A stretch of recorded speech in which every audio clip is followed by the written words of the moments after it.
Hello, everybody. Welcome to the live stream. We're live from the Agile Online Summit 2022 studio, and we have quite a program for you guys today. There's going to be 3 hours, 3 hours of live stream. I have to say, this is the first time I do this. I have no idea how this will go, but I hope that it will go fine.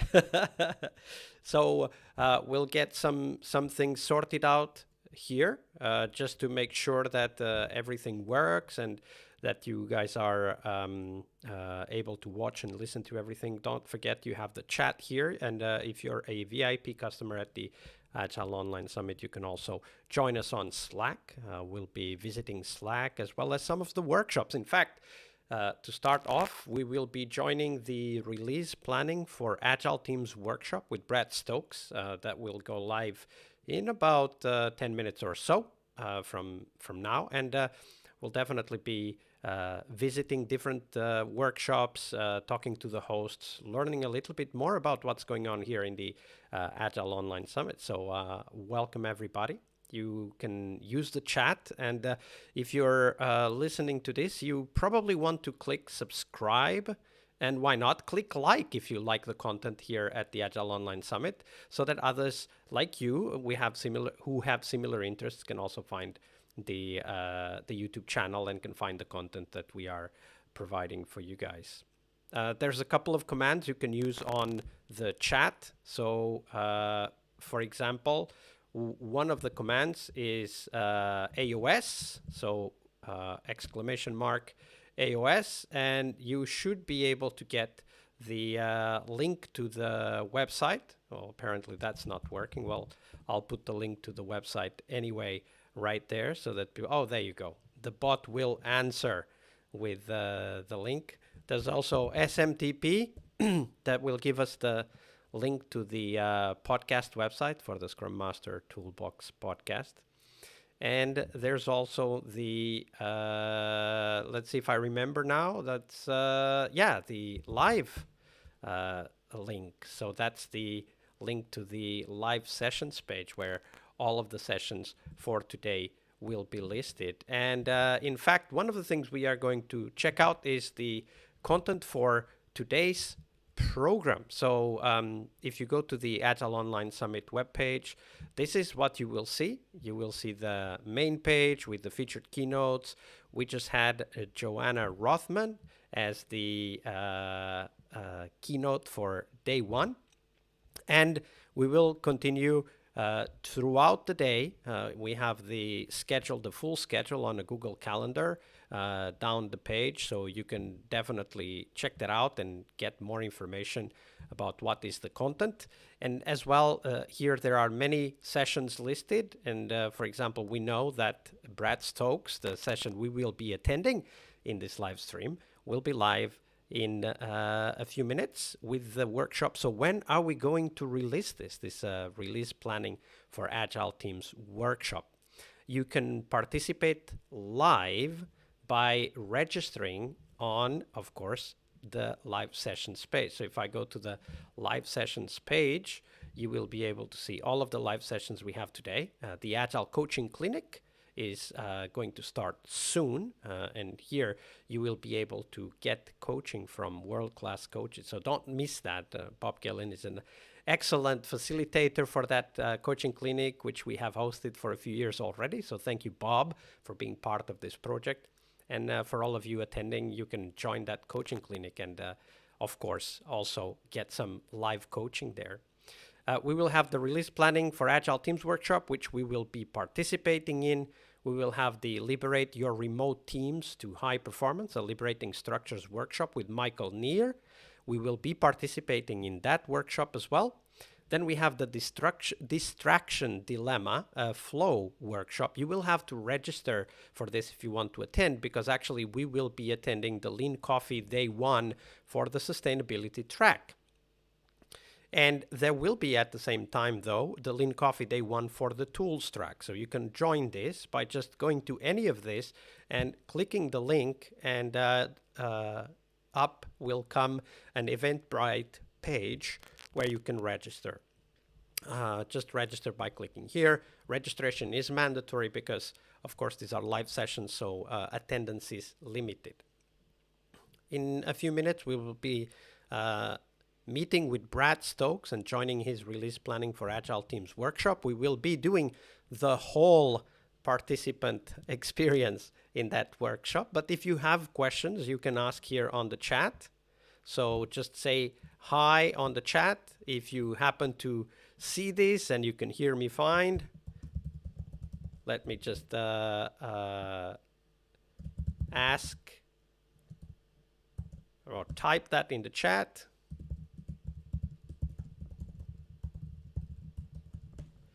There you go. If you have any questions, just don't hesitate. You can definitely ask on chat. The web page where we are watching or where you are watching this live stream also includes a chat. I'm just going to show it to you here. And in the chat, you can ask any questions. Let's take this also as an Ask Me Anything session, if you will. So if you have some questions, don't hesitate and ask those questions. All right, and in a few minutes, we will be joining the live stream for Brad Stokes' release planning workshop. And in that, of course, you will be attending as viewers, not direct participants. But if you have questions you want me to ask Brad or the other team members, just use the chat here on YouTube and ask those questions. We will be able to convey those questions to the audience. So you will be kind of flies on the wall, as it were, for this workshop. So I'll go ahead and join that workshop and start sharing the workshop with you guys.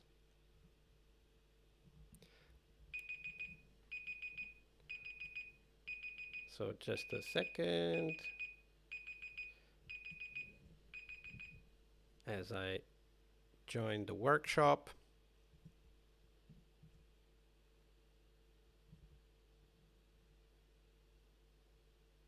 Hey Brad, Vasco here. Hey Vasco, how are you? Hey, by the way, we will be broadcasting the workshop live on YouTube for those that are maybe needing to attend on the background. So I will be bringing in some questions also from YouTube as they arise, and I will be participating, and then the people on YouTube That will sounds be able to watch fantastic. it. So let me just first share Zoom with everybody so that they can see you. Sorry if my eyes are a little bit red. It's actually 4 o'clock in the morning here. All right. Well, Miscalculated thank on you my time. very much for hosting this workshop with us, Brad. I'm more than welcome. I'm really quite excited. All right. So if you have a little teaser for the folks in YouTube, then just go ahead. You're live on YouTube now. Oh, that is fantastic. Well, we can show this wonderful map screen. I think that might be a good way to start story maps. What do you think? Oh, there you go. There we go. I'll bring that up there so I can see that. Let's extend this out.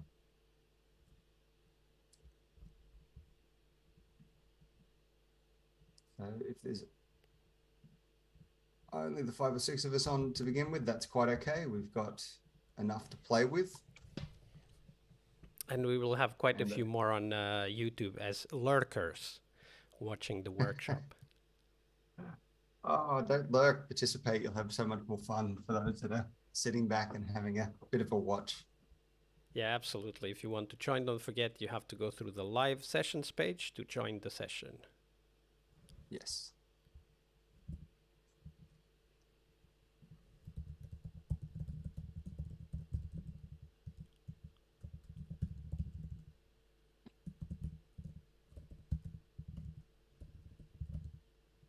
So whereabouts in Australia are you, Brad, by the way? I'm in Carmel, so that's in Wollongong, about an hour south of Sydney. All right, that's not too bad. No, not at all. It's actually a brilliant place to look. It's all the conveniences of the big city with none of the hassles. It's the easiest way that I put that. That's perfect, right? Oh yeah, I do occasionally commute up to Sydney as need be, but it is only about 90 minutes worth of travel, which isn't all that bad. And 50 minutes of that's actually sitting on a train doing very little. So, or doing whatever I feel like at the time. So I have dropped a link in chat. We're not going to use it just yet, but it is there just for reference, and I'll post it again in a bit. We're right on time. Um, so how about we kick off? So hi all to there. I think I've got a few different people that I can see here. I think we've got about 8, 9 people. Hopefully everybody joins in. But today we're actually going to look at story mapping. And just before we begin, I'll just give some intro to who I am. I'm Brad, or Brad Stokes. A couple of you may have heard my voice from time to time if you listen to the Agile Uprising podcast. I'm the one Aussie guy that occasionally shows up in that. I've been an Agile coach for around 5 years. I've been working in Scrum probably about 7-ish. I come from a software development background, so I've had about 20 odd years in software development, but come from quite a diverse range of things that I've done over that period of time. So I've done everything from work for TAFE. I even spent a year working, 18 months working for our Australian government welfare type thing, which funnily enough is a completely weird role, but I really enjoyed. I've got a bit of experience in marketing. I've definitely done some time studying business, and I've been in the education sector, as said. And basically, I'm a forever student. So you never stop learning, and that's currently the case.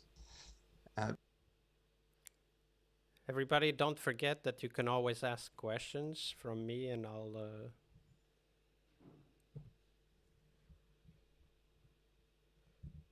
Don't forget you can ask questions from me, and I'll bring them to the workshop. So go ahead.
actually see it in more than one dimension, so you get a sense of how it is. The other thing is maybe you've got a stable product. Maybe you've got something that you're really enjoying working on. It's working well for you. Well, and you want to actually explore the possibilities of splitting this out into two products. So user story map, again, can be a good way to explore that possibility.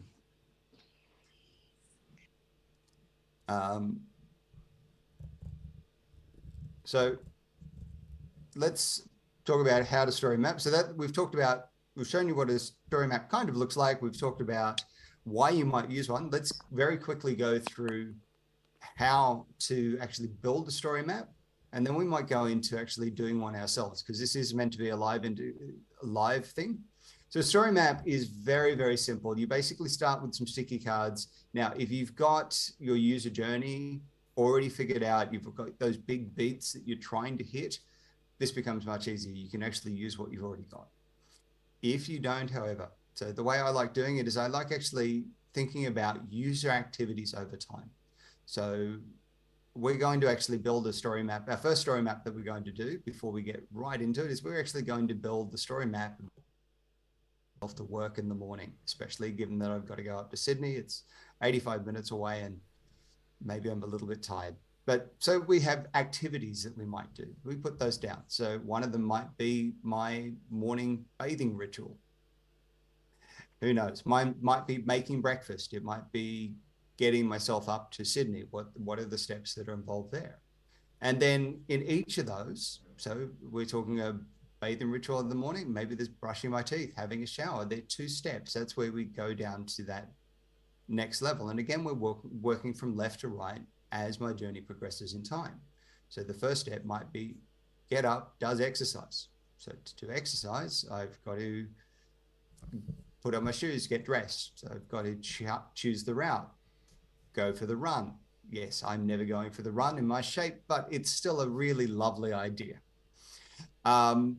You know, I'm going to come back home, then I'm going to do my bathing ritual. So I've got having a shower. These are big beats that we can have along the way. So you can see how we can actually move that out. Finally, what we do is for each of those big beats, those big things, is we start to create a list of stories, user stories, you know. So as I said, if I'm going for a run, I'm going to get dressed. That would be shoes, clothes, socks, find the keys, you know, plan the route, get out my phone, do the planning, look through Google Maps. We can do that. And then what we actually do is we think about, and don't you love it when you've actually dropped in the wrong picture? So this is the joy of doing things very quickly and on the fly from a file. Definitely great improv there, Brad. Yeah, well, yeah, we've got to do it somehow, don't we? That's what So being agile basically, is all about, adapting to things that don't fit the plan. yeah. And, you know, things do go wrong from time to time. And here we go. And what we can actually do then finally is we can figure out what's the important stuff and what's not. We can just shift them down into various releases. Like there is a beautiful story where I get everything done I need to do in the morning. That's fantastic. But, you know, there is a minimal viable product in there somewhere where it's, I get up, I get changed. I'm thinking changing is at least the bare standard. I grab a coffee, I'm out the door and I'm up in Sydney. With very minimal steps. So what we actually do there is once we've separated those stories, we can actually start to think and shift things around in the priority stack and actually shift things into a set of releases. And this is really useful for us. So really, I think what we should do now is we've got a decent group here and I think we can work together on this. And I really would like to hear your voices on this. There is a mirror link in the chat. Just get some thumbs up, or at least you're more than welcome to jump on the board. We are, in fact, going to build a story map about my journey getting to work.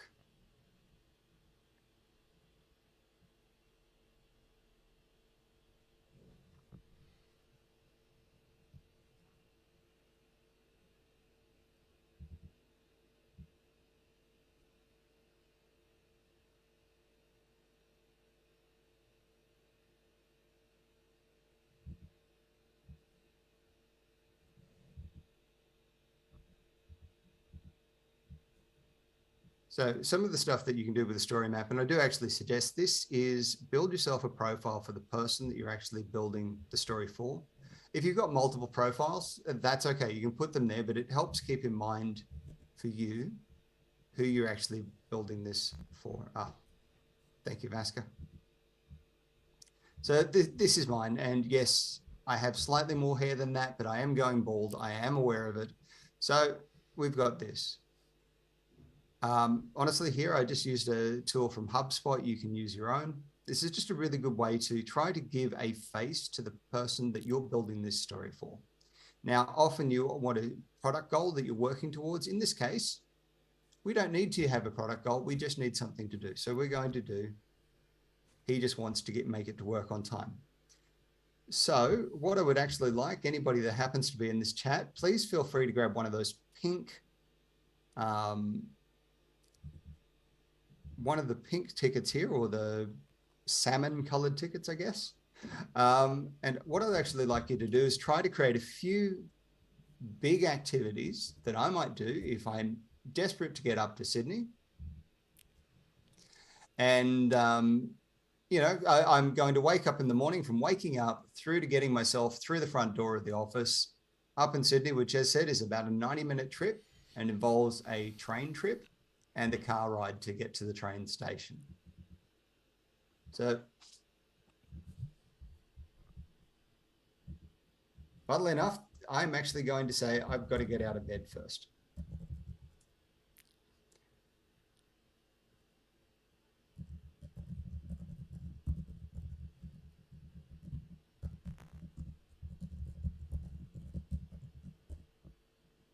Nice. Oh, apologies if I just pulled everybody out of them.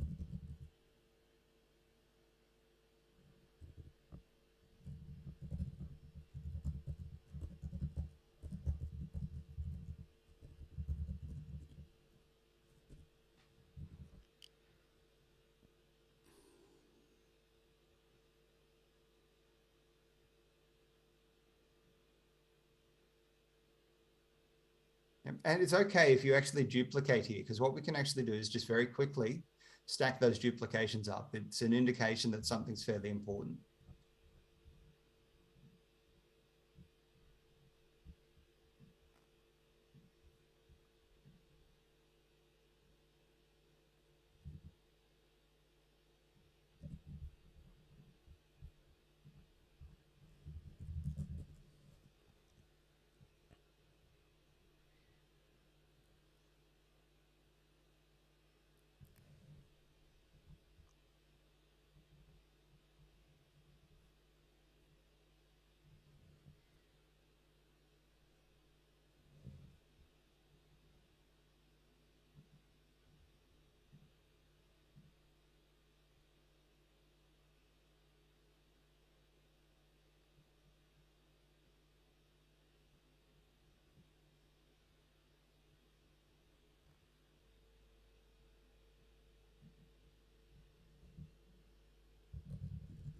Style hair, I like your thinking. I don't know who is that generous, but if you can see my hair, it's literally get out of the shower and go like this, and I'm pretty much done. There's not much there to play with. Okay, so how about we group some of these up? I think that's a pretty good sample there. Have a shower, brush teeth. So and style hair. Yeah, we've got those. I'm actually going to group those three together because I think they kind of fit in. Grab coffee, mate, grab breakfast. I think they're together. Get in some exercise. Oh, that's not bad. So these I'm going to call...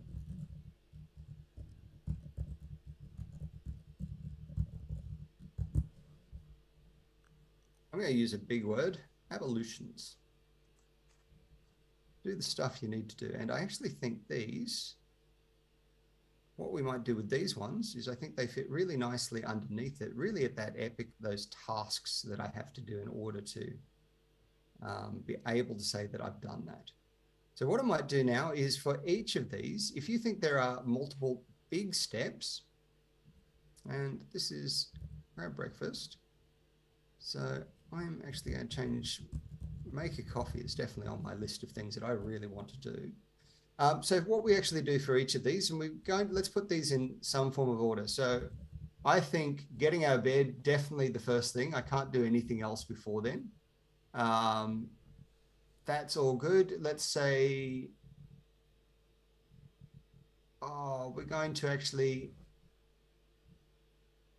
get dressed because I probably don't want to run in my PJs or do any exercise in my pajamas. Let's go get in some exercise. Actually, we're going to have to then probably morning evolutions. Yeah, I reckon we've got to grab some breakfast, spend some time with the doggos, travel, and we actually might break out this into final preparations.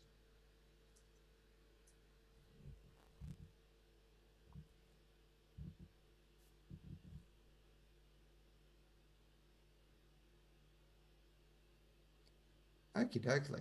So we have a list traveling from left to right of basically timeline of my activities, provided that I have a perfect run of everything that I might do in the morning in order to get up to Sydney. I get out of bed, I get dressed, I get some exercise in, morning evolutions. So, the bathing, the brushing of teeth, whichever way you want to do that.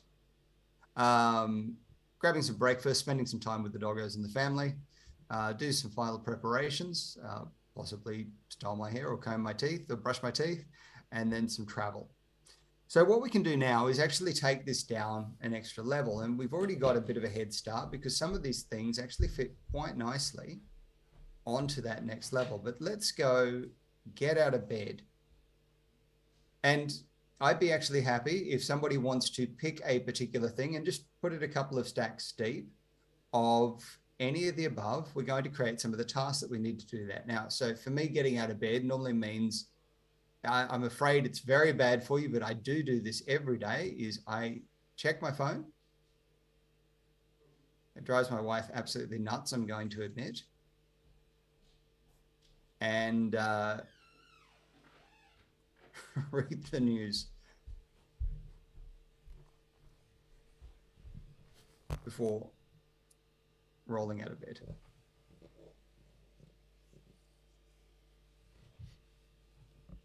Actually, you know what? Check phone, that actually is, I think we can say the check phone.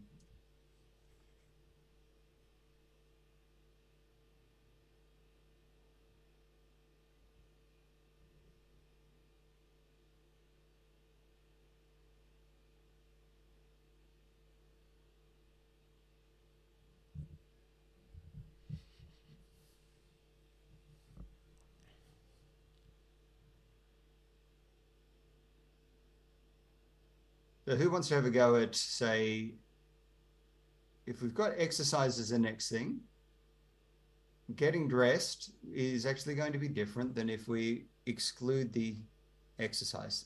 Beautiful.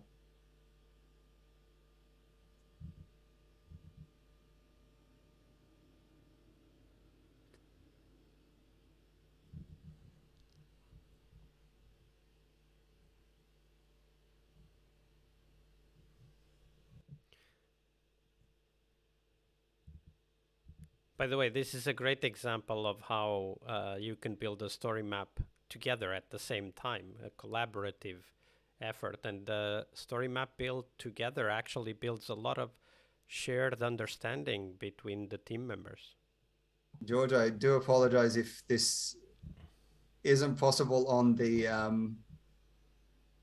phone. That does make it very big. If you want to call out though and just throw in, and yes, for if you're a woman and you have reasonably length hair or any length hair, you probably do want to brush it. That's fair enough. Actually, I say that's in final preps.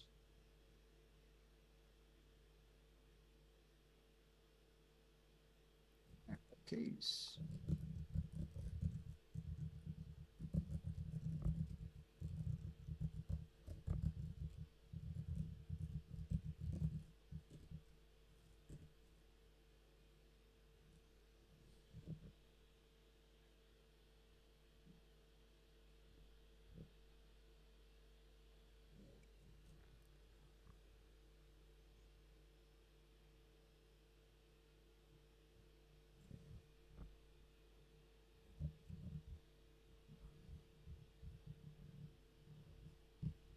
Okay, grab breakfast. So I think we can say quite happily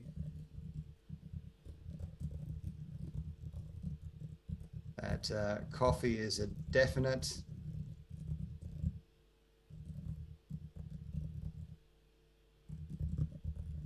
Make breakfast.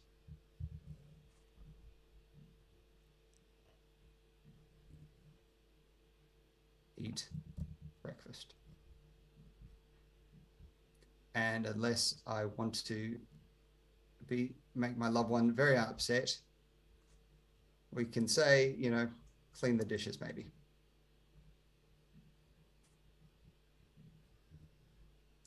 Okay, so we've got now a timeline. We've broken it down a little bit further. We're just going to go quickly through this.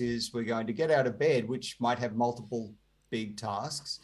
We're going to get dressed, get in some exercise, morning evolution. So we're going to have a shower, style our hair, make coffee, grab some breakfast, which might be making coffee, making some breakfast, eating breakfast, cleaning the dishes, spending some dog time with. I notice I don't have any tasks there.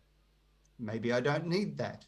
Maybe that's just implied by the fact that I'm around about the same time that they are. So let's get rid of that. Final preparations, grabbing, brush teeth, grabbing the keys and sundry, so all my bits and bobs. And then I've got to get myself up to Sydney. So I've got to drive to the train, take the train, walk to the office.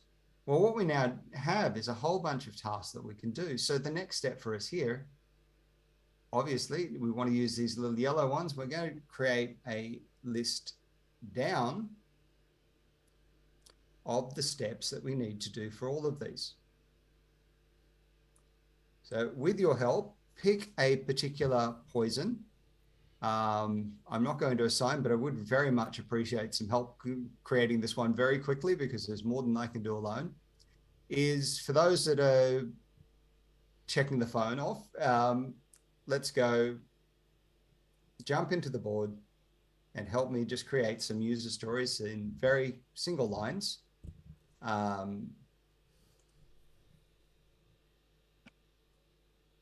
Now, if I'm going to channel my kids, and this is terrible when they decide to get up an hour before you want to, and 2 or 3 hours before school, because that 100% happens to me every time.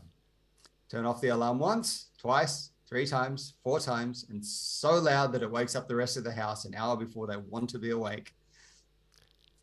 So what we can actually do here is, yes, beautiful. So I'll get some people to jump in and start breaking these down into steps.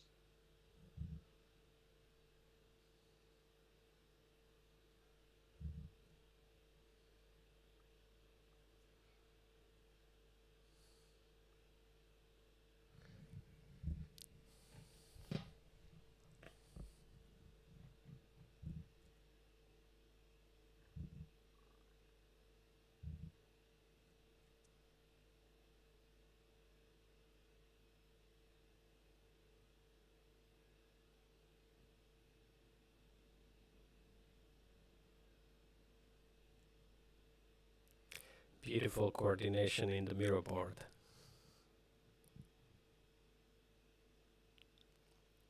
It's really a lot of people working on the story map at the same time. That's what I would call parallel work.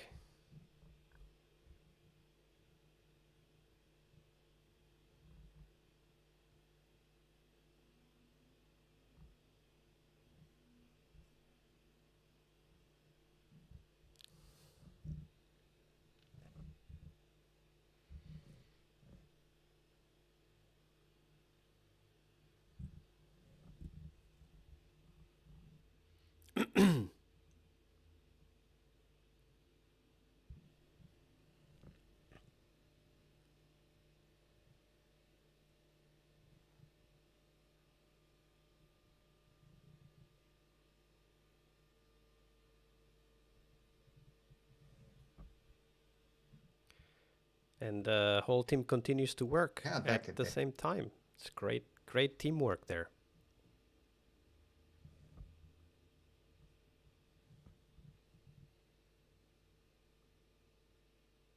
Let's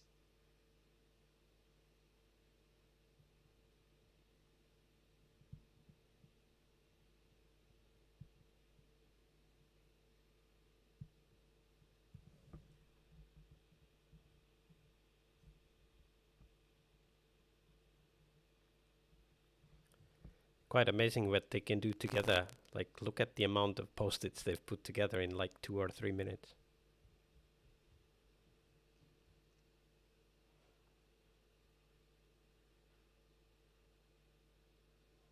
Notice how little facilitation is necessary for this to happen.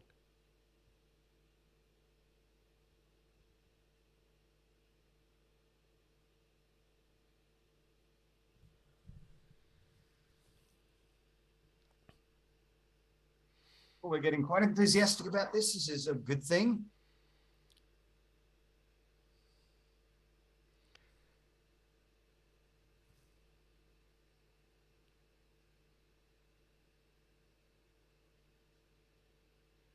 It's almost magic to see all of those post-its showing up.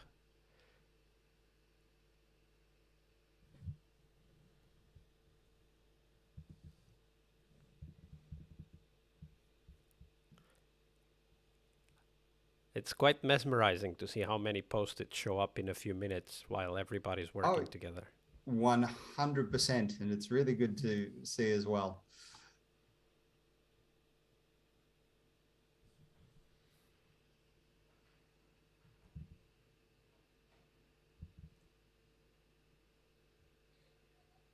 And for those of you that are just playing along, they're just watching along, you'll actually notice that we've actually got quite a bit here, and it's turning into quite a reasonably in-depth story map for something that looks so simple. I'm just going to the office, but there's lots and lots and lots of steps, and you feel free to continue making these along the way. Now, what we have here is lots of different things that we've got, but maybe we don't need everything. So maybe there is an MVP. So what we actually want to do is we want to draw a bit of a line in the sand. Now, there are a couple of different ways to do this. I'm actually going to do the cheaty type way, which is to draw a box, very thin box, and I'm going to draw it about there.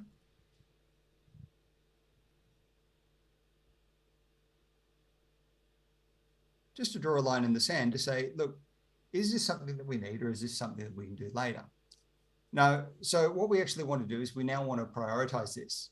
Now, if I'm on the MVP of side of things, so I just want to get to work. I might have woken up late. I want to actually cut out all the craft and, choose exercise, clothing and shoes, putting on shoes. We actually can do this a little bit simpler, and we can drop stuff below the line. So in this case, I'm even going to give us another little bit. We can divide this into a range of different releases. It might actually represent different ways that I actually start my day. Okay, check phone. Yeah, could do all of this. Check time, am I late? I'm probably still going to do this regardless. I will likely still check my email. That would be me just very quickly having a flash at something. And I'm probably going to do it in this order. So you can see that I'm actually deciding what's in, what's out. Check traffic jams, probably lower down there. Check news and check socials. Yeah, that's probably closer to it. Now, I live in Australia. If it's got weather, the weather is very obvious pretty much from the get-go. If you live in Melbourne, you just know it's going outside and you're going to be wet. If you're anywhere else in Australia, you're going outside. Currently, it's you're going to be wet, but most of the time it's you're going to be hot. But anyway, get out of bed. Okay. I love somebody's enthusiasm that I was going to make the bed. It's a really good thing to do, and I probably would, but I like your faith in humanity. But look, honestly, if we need to do this in such a way, we can actually say, let's just break this down. Yes, I never wear socks to bed. I'm going to admit I am a non-bed sock person. So we're not going to have to remove those socks. Let's choose exercise. Well, actually, we're going to say that we are going to skip the exercise because we really need to get to work. Some good exercise bits here. Tops, bottoms, that. Maybe not. But maybe what we can actually say here is, I notice we never actually get dressed. We never we have shower. So what we can get some exercise in.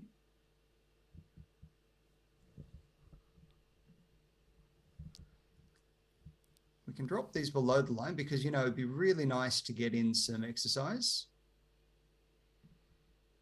But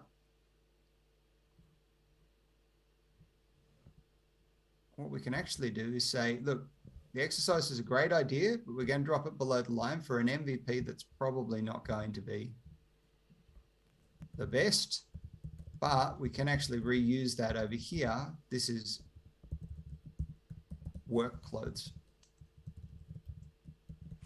And you can see that we can actually iterate on this and start to get, again, I really love people's optimism that I have enough hair to need product on it. I am very much approving of this. Okay, so let's keep going. Make coffee, pour the coffee out, brilliant. Make toast. Now, while I'd love the salmon and avo, we're going to go really simple. We're just going to make some toast. And you can see that what I can do is I can keep moving things below the lines. Here, get that. I don't need those. I can move those down. Drive to the train. Run to the car.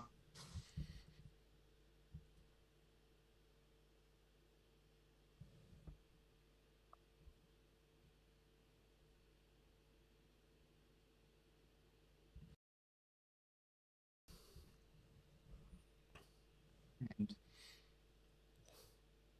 go.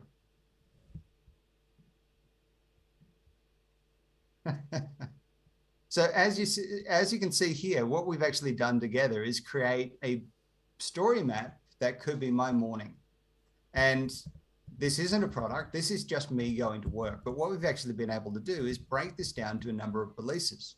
Look, the perfect day is I get to sleep in until 40 minutes past my actual wake up time. I'm not in a rush. I get to slowly dawdle through my emails. I get to get up. I have a nice big stretch. I go for a bit of, I do some exercise in the house. I have a shower. I feel great because of it. I get to make my coffee, enjoy my salmon, enjoy my avo toast, which, I'm not a millennial, but I really do think avo toast is a wonderful gift from God. I get to brush the teeth, but what we actually have here is quite a complex map that we've just created very rapidly that details quite nicely a quite complex journey. And the fun thing here is, well, this is for this same technique. I'm just going to move it out of the road so we can actually see what we'll do. And we've got some time together. We've still got another 15 minutes together. But I was wondering if you guys would like to either use a story map for starting your own business or creating a product, and we can do either. And I've got scenarios for both of those if you'd like. And I would actually like to hear some voices, which would be very good. Or do we have any questions about what we actually did together? That would be the other one. This would be a really good time to ask. Be vocal, use chat. So I've been lurking here and watching the workshop, and the first thing that struck me is how quickly this was put together. So it's been around 32 minutes or so since we started the presentation, and at the first few minutes, Brad was just giving us the concept of what we were going to explore next. And the other aspect is the complexity of the decision making that goes into just going to work, which we would not have even thought about until we started putting the map together. And that's actually a lot worse when we talk about product development or service development. Yeah, and then those lines, let's call them release lines, are so incredibly powerful, especially when having conversations about what fits and what doesn't fit with product owners, which we need to do on regular basis. It's so easy to go to the map and start moving things up and down, and then of course, through that, then understand what's the context, then also what's the consequence. Because if we move certain things above the line, maybe we need to move some others with it, right? So I Yeah. found that the way it was put together so quickly, how we were able to visualize the whole complexity that we didn't even think about, and then also how easy it is to move things up and down the line, but at the same time talking about complex ideas like a release. I think that was very powerful. Yeah, it's an incredibly powerful tool. It's one of those ones that once you've got in your toolbox and you've actually done it a few times, you will pull out, you'd be surprised how often it is. And that was so beautifully said, Vasco. You should have a podcast. I guess I should then. 100%. Okay. I did So, have a quick question on of course. the user story map. So this is great. This gets you started. Obviously, as you start going through, you probably learn about new scenarios that your user. There's probably new events you're going to learn about as you start developing or learning more about the user. How do you add new events into this and tasks and reprioritize as you go? So this is actually the thing I love about story maps is they're a living document. So it is quite okay to say, well, you actually saw there that I said, oh, wait a sec, I'm getting dressed for my exercise, but there's a separate exercise there that I need to actually get dressed for work because I obviously can't go to work wearing my. So I just shifted everything across, added a new point in the timeline, which is me getting ready, and added some extra cards. Now they looked similar, but they weren't the same ones because I'm choosing different business attire to actually get dressed. You really can and should go to this. And if you find something that, as I said, this is a living document. So if you find something that doesn't fit with what you do, you can just pick it up and we can drop the box down the bottom. Come on, let me drop the box. By the way, that's one advantage of using a tool like Miro, because this would be a lot harder to do with real life post-its on a wall. 100%. And look, if you're using something like Jira, there are some really good tools out there. I think Easy Agile has one called Story Maps, user story maps, which I've used before to visualize it as a tool. But, like any tool, have a reason, have a need. Otherwise, don't bother. So you can just pick it up and move things around, add extra stories, add extra steps, take them out. And if you're doing that from there, you should do it from your backlog as well. So again, if you're using an automated tool like Jira Story Maps or one of those tools, often when you remove it from your backlog, hey, it disappears from your backlog as well. And what actually happens is the things in above the line you can have so that your backlog reflects your storyline as well. So we'd have turn off alarm, check time, check email, and you want the stuff in that release sitting above the stuff that you have in release number 2. So again, it's a really easy, really quick way to do it, and it should be something that's alive. Does that kind of answer the question? Absolutely. Thank you. No worries. So we only have 10 minutes together, which, surprising how fast time goes. But let's have a look at this in terms of actually developing a product. And we don't need to go to the nth degree, but we can see again how quick it is to divide something up into minimal viable using some form of release pattern. So what I have here is on the second one, we've got Karen, the car renter, and Karen's going to be part of our peer-to-peer car rental service. Yes, Luis? Yeah, it's more about how do you envision using this? Is this something that the pro owner should do by themselves, or how early the team should be involved in this mapping? I have seen both approaches. There's some pro owners that never show this or do this kind of exercise with teams.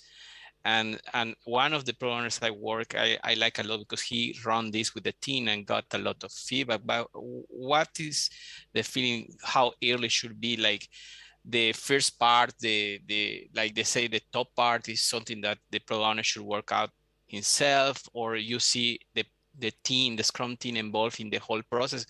How that used to work for you, and you think is recommendable? I'll be honest, I've done it in both contexts, and I've done it in other contexts that are actually nothing to do with actually the product team.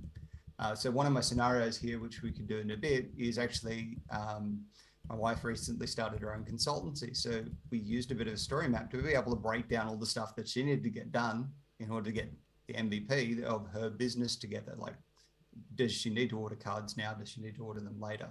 So you might, in your case, yes, do it with a team. Maybe during inception, this is the way that you actually work through together to put together your release plan for a project. And that is a perfectly valid and good use for this, in which case I get the stakeholders in, the developers in, the product owner, and together create a collaborative user journey. So this would be, normally what I would do is create my product vision, my product goals. So I probably want a product pitch. So you've got an example of a product pitch here. The space contains city dwellers. Our service offers an opportunity to rent cars from owners who work at and stay at home. Unlike our competitor, we offer multi-day rentals and unlimited mileage. That's my product vision and goal. Now, I might create some user personas then with the team to actually go through and figure out, okay, who are we selling this thing to? So in this case, I've got Karen, the car renter. She's a HR professional. She lives in the middle of town. She actually wants to go do exciting things from the city and doesn't have parking. So she needs to have multi-day car rentals. And she'd prefer to save some money along the way because, you know, living in Sydney is the third most expensive city in the world. She needs to save every cent that she can get. It's up there with New York and London for expense. So, and then from there, I can do an impact map. That's my next best favorite thing, and figure out who are the actors, what are the impacts that they're trying to achieve, and then what are the actions we do. And then from those actions, I can start to build out my story map. And you get the team into a room and you start doing what we did before, create tickets, talk about the journey that the user's going to happen, build it together, build out the next steps, build out the steps below that, and then put the line on the stand and start dropping things up and below. Okay, guys, what's in? What's out? What's our must-haves, should-haves, could-haves? And what won't we have, which is our mush cow, which is still a very old tool, but it's a really valuable and powerful tool. One that definitely I would strongly recommend still is usable. Now, another example might be you're halfway through your product journey and you as a product owner, you're stumped. Have no idea what to do next. Creating a story map can be a really good way to get out of your head the things that are in there. Maybe you know that you're a Scrum Master. I've done it in this capacity more than once. Is I've taken a backlog as one of the things that I've done to help my product owner. I've created a story map on a table, said, look, I know you're really struggling, but how about we go through this together and you talk me through where things should be. And we actually got a product owner that was completely overwhelmed to the point where they're moving around cards and they're feeling natural and they're suddenly going, oh, the pressure's off me, I can actually breathe again. And we created a really well prioritized backlog using the user story as our bit. So any of this, it's just a tool. So it always has to come back to what's my need? What are the principles? I'm trying to be very transparent. What are the practices I'm doing? Okay, well, we've got user stories, but how can I use those in a different way? So the answer to your question is yes. You can use it in all those scenarios. You need to find how the tool suits your need in your circumstances. It is an awesome tool to use with a team. It is a great tool to use on your own as a Scrum Master to visualize a really complex backlog. Or it's a really good tool for a product owner to be able to break down things into releases, especially if they felt they were getting stumped. Does that help? Yeah, thank you very much. No worries. And I'm going to apologize greatly to Lara and Shauna. I think we're actually out of time, unfortunately. We're right up on the 4:47. But what we can do is we can very quickly look at how we might use this in a product scenario. So user activities here, I'm just going to create a few tickets just to give you some idea, is, okay, so the user activity is they want to explore cars available. They want to, now that's at a high level, but we actually know that there's more to that because they're going to have to search the cars. There's going to be logging in. Maybe there's creating an account.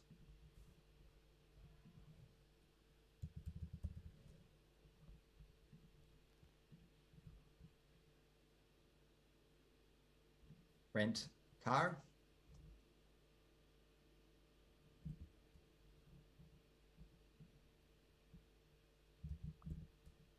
Select the car, return the car.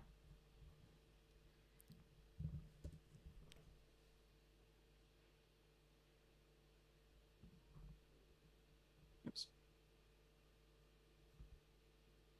Now under that, we can very quickly do here is maybe it's see cars available. Search for cars by type.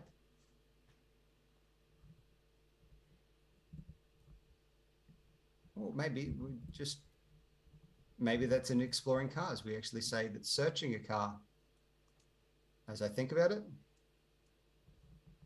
And here we can actually say, okay, so by type,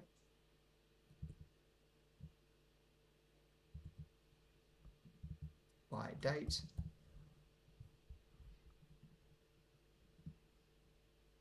by value.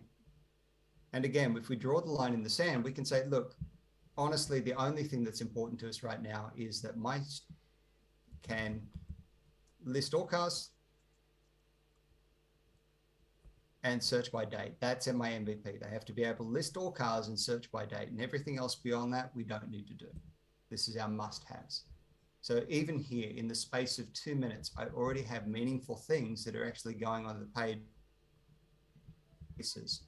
We're doing very, very little work. And you can imagine with a bunch of 5 or 6 dedicated people that are passionate about what you're doing, this becomes such a fun activity that you get so much benefit from for the whole team. So product scenario, as you were asking for, it's basically exactly the same process. It's I've gone into my user journey. They're going to look for a car. They're going to log in. Maybe they're not going to log in. Maybe they're not going to create an account. Maybe my first MVP is just go straight from explore cars to rent cars, and you put down your details and you enter your credit card details, then you collect the car and you return the car. That's your entire story. That's my MVP. And maybe, so then log in, create account, rent car, log in and create account fall into my release 2. So I can start to think and make those decisions. And maybe release 3 is I've got a map on the screen so I can actually see all the cars in my area that are available. So we can actually get as complex or as simple as we actually like. Now, we are at time, and I really do want to respect the run day.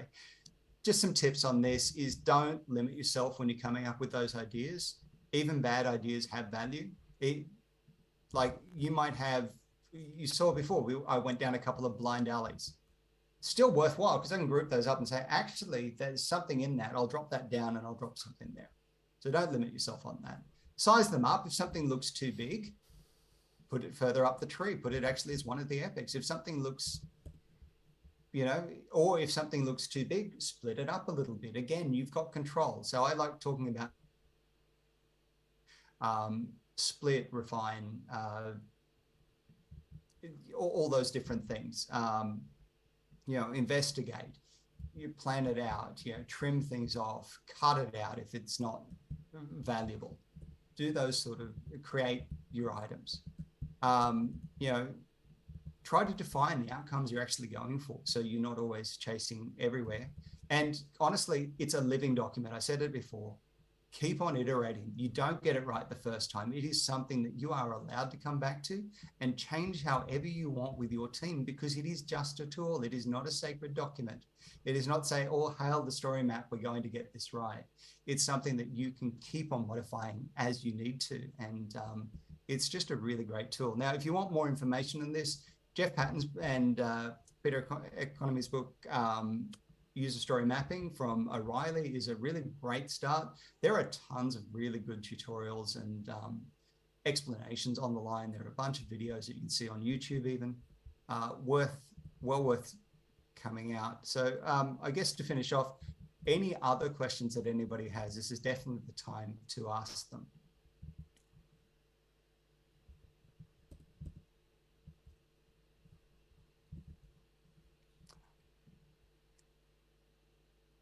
I think that's an absolute no. With that, look, if you want to reach out and just get in touch with me outside of this environment, I'm really glad and thank you for participating in the event. Thank you for helping me get to work on time. I very much appreciated it. You can find me on LinkedIn. I actually also host a podcast, help host a podcast. I'm not the workhorse, that would be Jay Herska, Agile Uprising. We've had Vasco on before and it was absolutely awesome to have a discussion with him.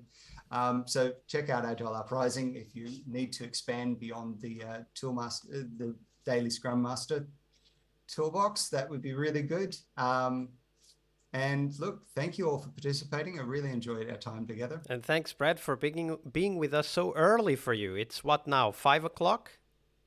It's just on 5 o'clock. All right. Well, thank you very much. No problem. Thank you all. Thank you.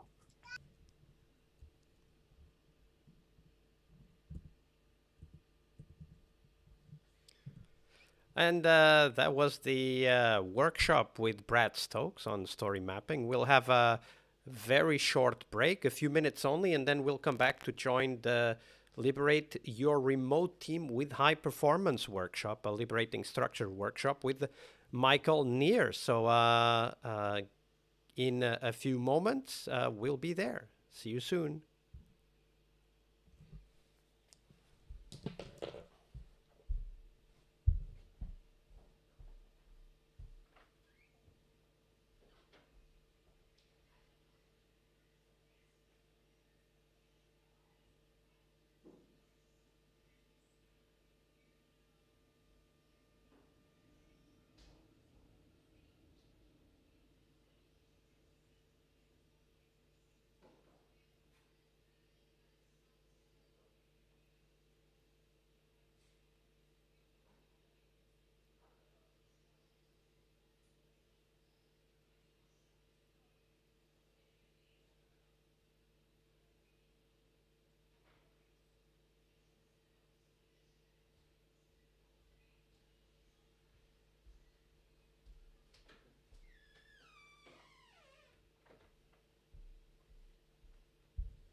All right, and we're back, and now we will be joining the workshop with Michael Neer. So bear with me while I join the workshop for you guys.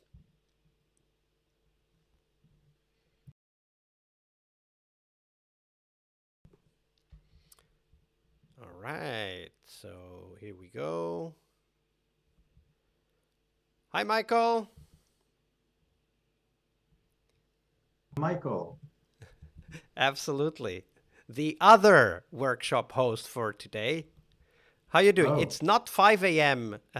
Where you are, right? That was Brad's time at the moment. It is 2 p.m., nearly 2 p.m. All right. Very good. So you're fresh and ready to start the workshop, I guess. I am. All right. So we still have a few minutes. What's the main teaser here for the audience? Oh, wow. That's how we're going to open up. It's we're going to experience some liberating instruction with the first question. We'll do impromptu networking. What is one thing you wish you knew a year ago? Very good. Well, looking forward. Same here.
have a few folks joining here as we're nearing the top of the hour.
And I do have the top of the hour, so thank you all for joining. A workshop, the next 15 minutes. I'm here located in Boston, Massachusetts, so welcome. Great to have you with me here for an interactive session, learning by doing. It's what I believe in. So we're going to experience of a liberating structure. We're going to talk about liberating structures. We'll just start with one of them. We'll give people, I guess, a minute or two longer to join. I'm recreating rooms. Well, we're going to start with something called impromptu networking. And what I want you to reflect individually as you're listening here is what is one thing you wish you knew a year ago? And if, by the way, if you're on a live stream on YouTube, you can always also do this. I'm also watching the live stream session. It's muted, so I see Vasco there as well, and I see him on the session here, so that's awesome. Think about that for a minute, and then we'll do a quick impromptu networking exercise, which I find very relevant for agile teams. One thing you wish you knew a year ago.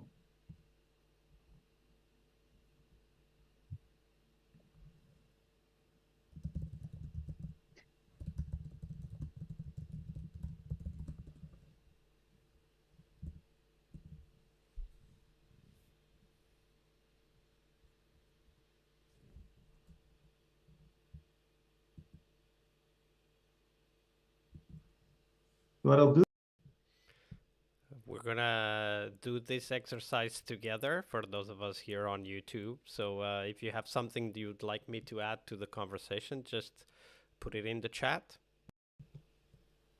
And as I'm running this, I'm actually explaining how I'm doing it. So next time you're able to do this as team members, Scrum Master, Product Owner, executives, you can do this interaction. We have a few people join, so I'm gonna add another room.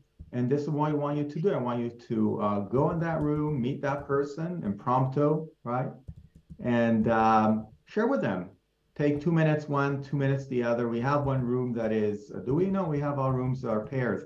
What is one thing you wish you knew a year ago? Introduce yourself to that person and be prepared to share them back in the main room. We might do 2 rounds like this.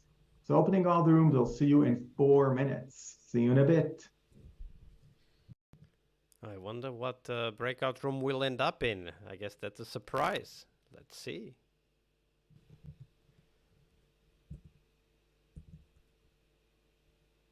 Hey there, Mary.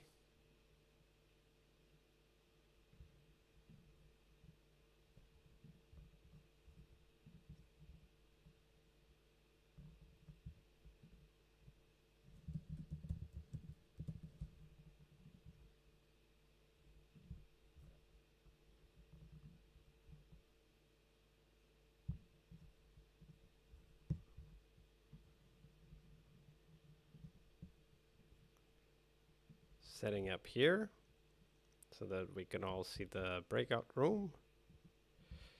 Oh, there you go. Hey, Mary, are you there? Well, I guess not. Well, maybe we can do this with the audience. What is one thing I wish I knew 1 year ago? So obviously, first, I wish 1 year ago I was confident that the whole Corona pandemic situation would be much better.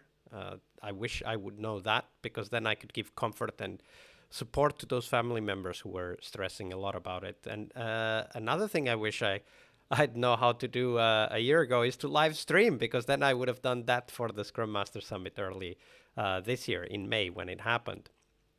And if you're attending on the live stream, that's a question for you too. What's one thing you would have loved to have known 1 year ago? Well, let us know, and I'll bring that to the main room.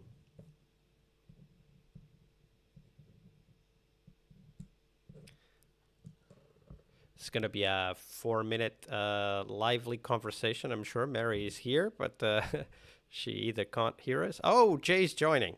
Hey, Jay.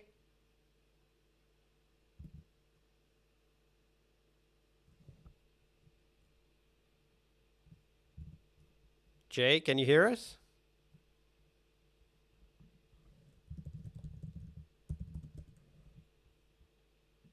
No, it looks like Jay can't hear me either. I guess Mr. Murphy's joining us on this live stream today. I have the two roommates here who either can't hear me or can't speak. Nope. That's just how it's gonna be. Well, in any case, I think that when it comes to things that we would have known, or we would have liked to have known a year ago, I think that many of the things that come to mind, at least, are related to the maybe even mistakes or regrets, but also something that maybe a difficult thing that you went through, and then you struggled through it and you figured it out, and eventually you came up with a solution which you would have liked to know a year before, obviously, and that's how our mind works. Unfortunately, that's not possible, right? Life is something we can only understand when looking backwards, but we can only live going forward. So we take the lessons and I guess we move on because that's just how life goes. All right, so Jay can't get any sound. That's very interesting. Oh, can you speak? Yes, hello. Hey, Jay. Welcome. Finally, the sound is working. Yeah, yep. Thank you. I was just talking. I don't know if you could hear me, but breakout room is over in any case, so I'll see you in the main room. Okay.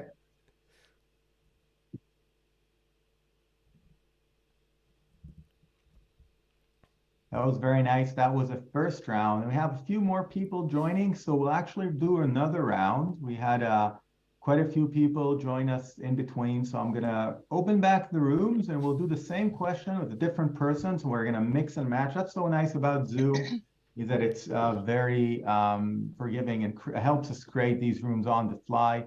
So let me do a quick redoing of the room. I'll also add a room because we're now more participants. If you end up working with the same person, I apologize, but then you get some more time with that person. So same question, and introduce yourself to another person. Hopefully we get people that can actually talk to us. Cool. What is one thing you wish you knew a year ago? And I'm opening all the room. We'll see you in 4 minutes, and then we'll debrief impromptu networking and the relevancy. So I'll see you in a bit. Opening all the rooms, see you in 4 minutes.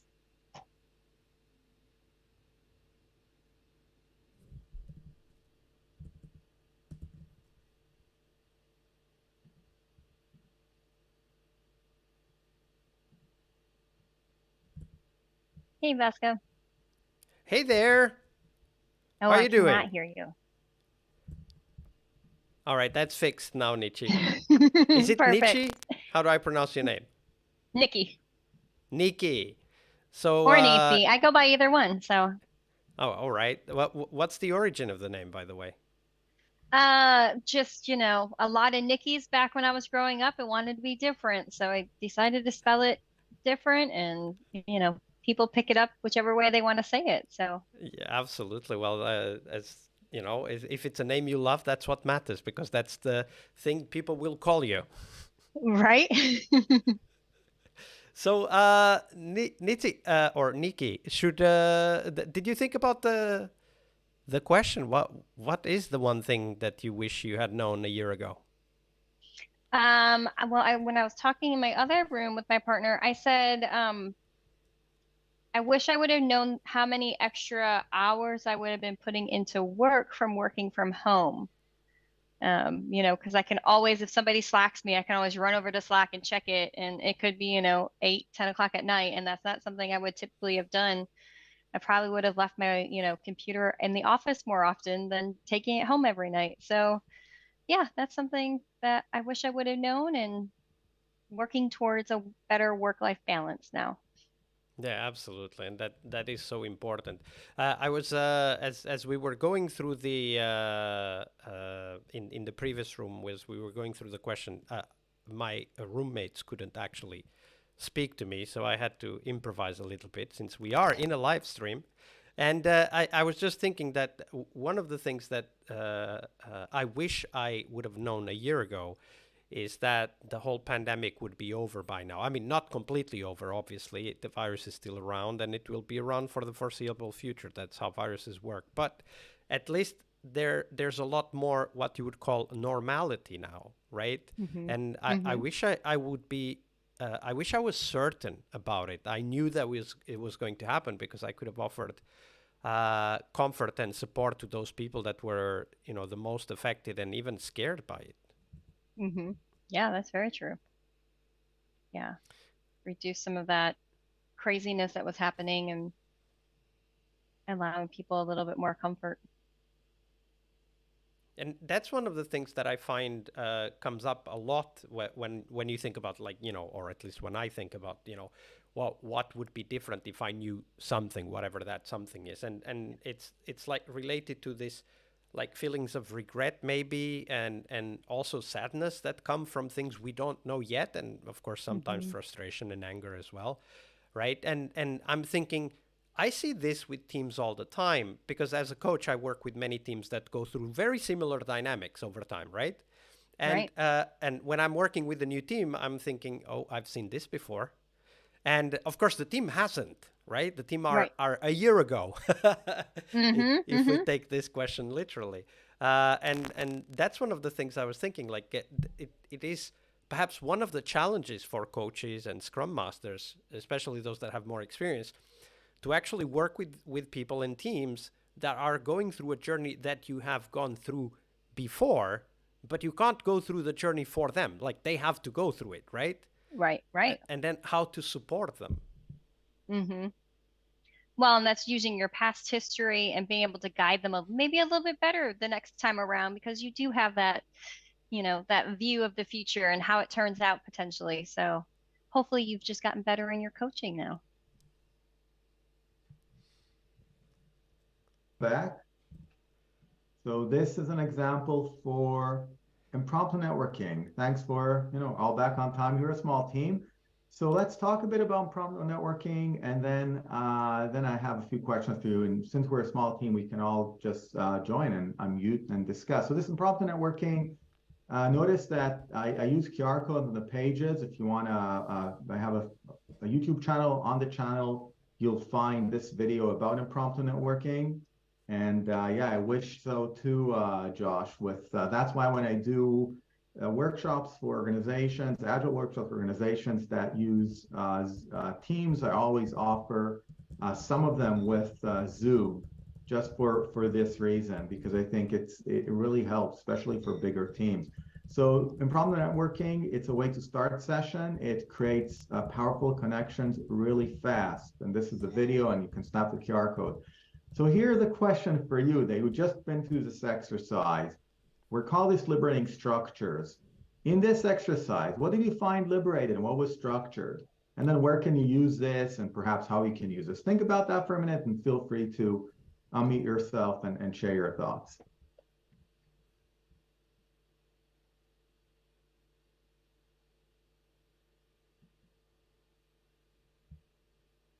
structure in the direction, so we knew where to go and how much time there was going to be unstructured, and that once we got there, it was on us. Cool. Thanks, Jay. Yeah. Anyone else? I think a great place that we could potentially use this is in like team retros and having a different way of going through a retro and allowing people to participate a little bit differently than the normal ways we've been doing them. Cool. Thank you, Nikki. Anyone else? Yeah, I think like kind of you can use it if you're setting up a team, obviously just getting them to know each other, a bit of that team genesis stuff. Yep. Thank you. Anyone, last person like to share thoughts?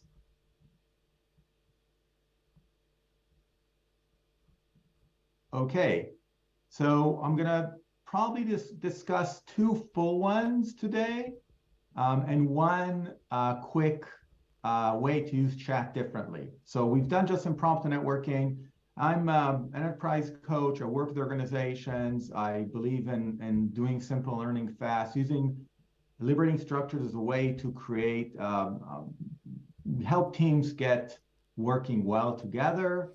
And as I mentioned, I post on YouTube rather often. You can hit the link that I posted in the chat and use it there.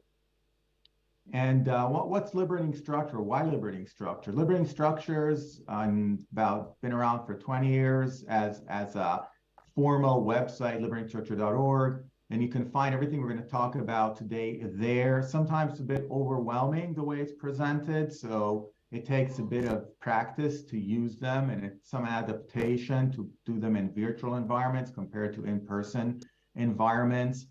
The goal of liberating structures is to create enough structure to be powerful, but limit the amount of process or over-process interaction that then becomes a stagnant environment. So it's really offering innovation and disruptive innovation, that's their terms, to teams. Very small shifts in how we operate. So this is not big. There's no rocket science. There's a small, very clever ideas that will change how we meet, how we decide, how we relate to one another. They give the power back, just like you were saying there, Jay. I gave the structure and you decided what's going to happen in those 4 minutes. It gives the power or the expertise back to the doers, which is a big agile thing. And I find them that they build trust, because instead of opening a meeting with 15 people where you do introductions, you had an opportunity to interact with at least 2 others. And that's big, that's powerful. I believe that in remote environments, it's even more important, because in remote environments, our interaction tends to be more transactional, not a good thing. And if we want to create powerful teams working together creatively, we need to offer them a non-transactional opportunity. So it's not just about I do this, you do that, and so on. Even if it's an agile daily stand-up or daily scrum, there's still the transactional element when we're virtual or when we're remote. And using liberating structures helps move away from the transaction to building relationships. And again, these are simple things we can use. You just seen one very simple approach. There are 32 liberating structures. If you snap this QR code, you'll go to the website. These are all the liberating structures. I think it's around 40 now. They add, the update. There are some ones that are in beta. I'm going to use one in beta that I found is very useful. Liberating structure in a minute. We just experienced impromptu networking. It's there somewhere in the left-hand side from the top. We'll do a 1, 2, 4 all exercise where a nice group of, I think we are 12 now, so that would, or even 14, that'd be very nice to see how 1, 2, 4 all works. 1, 2, 4 all is a basis for a lot of liberating structures. And some of them you might have learned, some conversation cafe you might have actually experienced if you've done any other agile conferences. So all very useful. They're all described there. It's all free, Creative Commons. You can use them. Very tiny shifts in how we do things. Now, if you go page by page in the Liberating Structure Workshop, they have in the web pages, they also have an app that you can download for free. There are 5 structural elements. There's a structured invitation. There is how you arrange a space, which is different when you do remote to in person. There's how you distribute the participation, how you configure the groups, and sequence of steps and time allocation. So you notice when I started this, I was giving you the behind the scenes. What am I doing? I'm creating Zoom breakouts. I'm allocating automatically. I'm putting 4 minutes on the timer. These are all considerations that you need to figure out as facilitators before you do this. So it's all described very well in liberatingstructures.com.org. All right, so I want to experiment with you. So some of you say, I don't want to send people on breakouts. I use Teams. Teams is pretty crappy with breakouts. What could you do otherwise? So I want to introduce to you something that we can actually have all the folks on the YouTube live stream do now. And this is really cool. So this is how we're going to do this. So I want you to reflect on something, type a message, but don't hit enter. We all hit enter together, and we'll use that in the chat. Those of you on Zoom, please use the chat on the Zoom. If you're watching us on YouTube, you can do that also for the chat on YouTube. So reflect for a minute, think about that. My biggest challenge at work is 3 dots. What will be those 3 dots? Write a sentence, do not hit enter yet. So I'll give you like a minute to think about that. My biggest challenge at work is write an answer, hold on to hitting enter. Give you another 40 seconds there. Again, you can also do this on the chat that we have going on.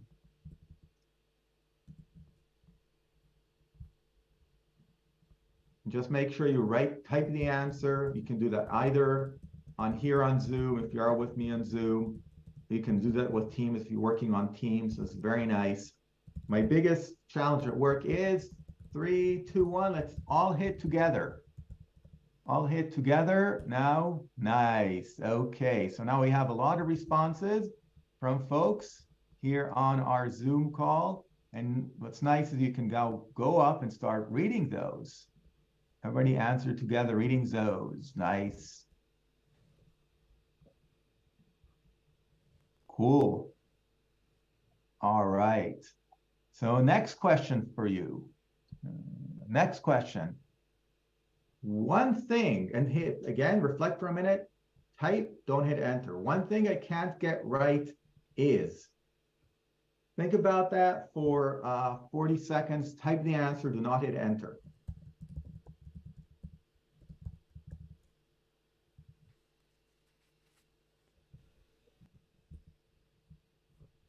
That is a tough question, I think.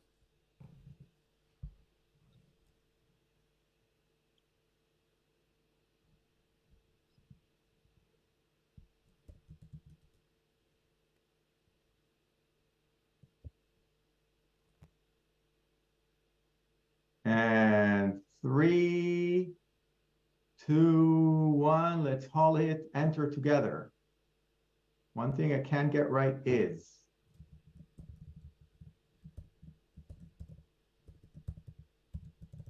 Question is on the screen.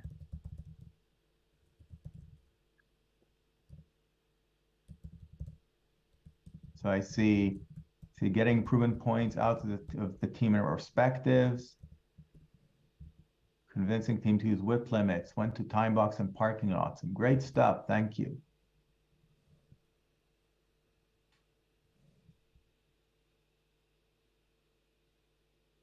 And let's move on to a third question here. And again, I'll give you a minute to reflect, answer the questions, and then hit chat and then you can see others' responses as well at the same time. Something that keeps getting in my way is, give a minute to reflect on that. Think about what is something that keeps getting in your way. Think about that for a minute.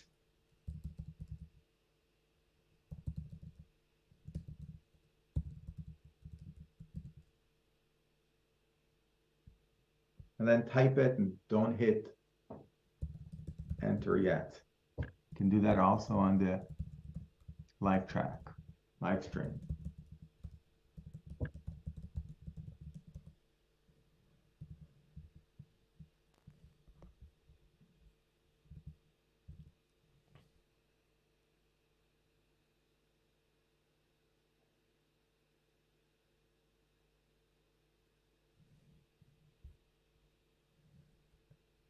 Give me 10 more seconds for this question. Something that keeps getting in my way is,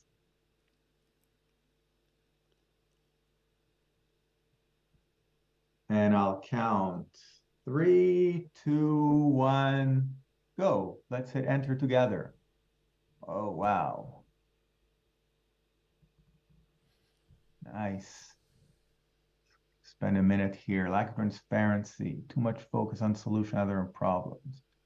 Lack of transparency. So you can definitely see some recurring themes here. Lovely. Thank you.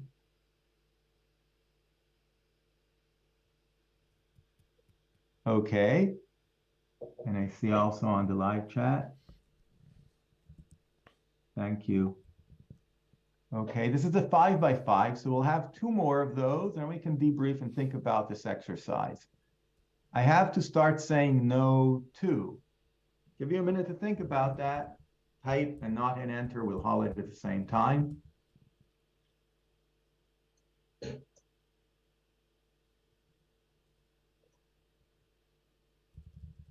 I have to start saying no to.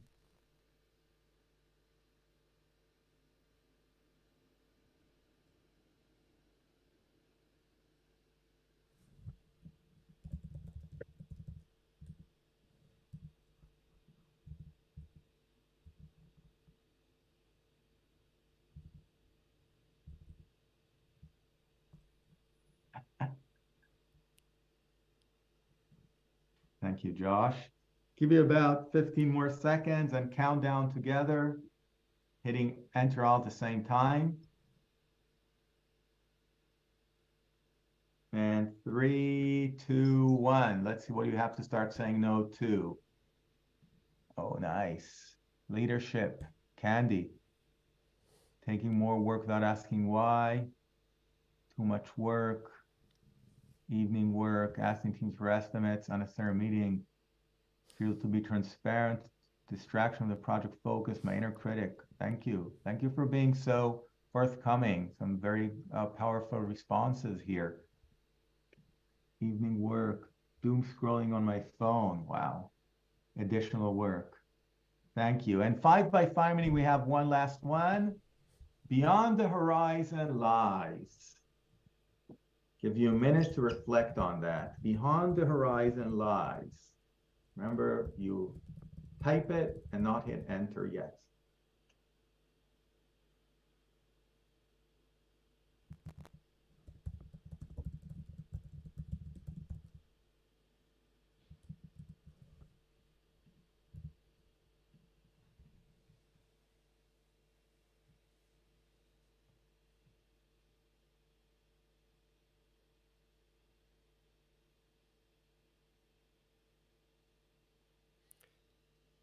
These are very deep questions, I have to say. Another 20 seconds to think about that.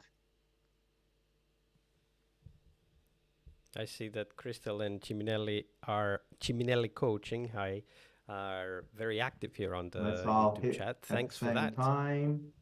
5, 4, 3, 2, 1. Let's hit enter and see what lies beyond the horizon. Okay. Nice. New year, new projects, more self-confidence. The rainbow, the leprechaun. Opportunities to lead and grow, more self-confidence, better world, great feeling, growth, personal learning, alignment among different levels in the organization. Here's new projects. Thank you. I'm seeing also on the live stream. Thank you. Okay. New worlds to explore. Thank you. Confusion. This is only ever now. Okay, so think about this exercise. Sorry, same question. What was liberated? What was structured? Think about that for a minute. I'll give you a minute to reflect. You notice that I keep saying that. Take a minute to think about, and then feel free to tell me yourself where you can use this practice. How can you use this practice? I love the answers. Great answers. I agree, Vasco.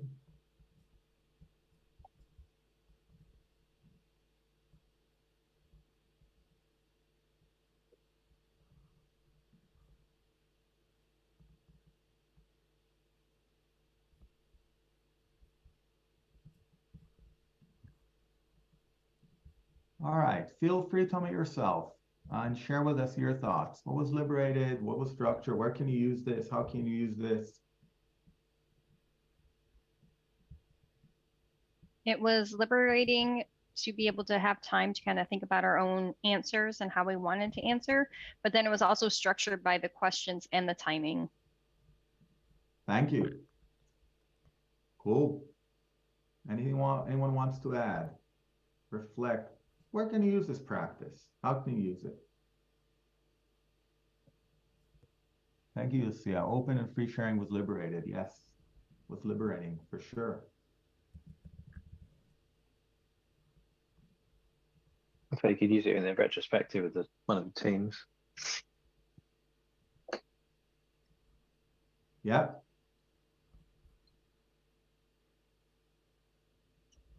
More.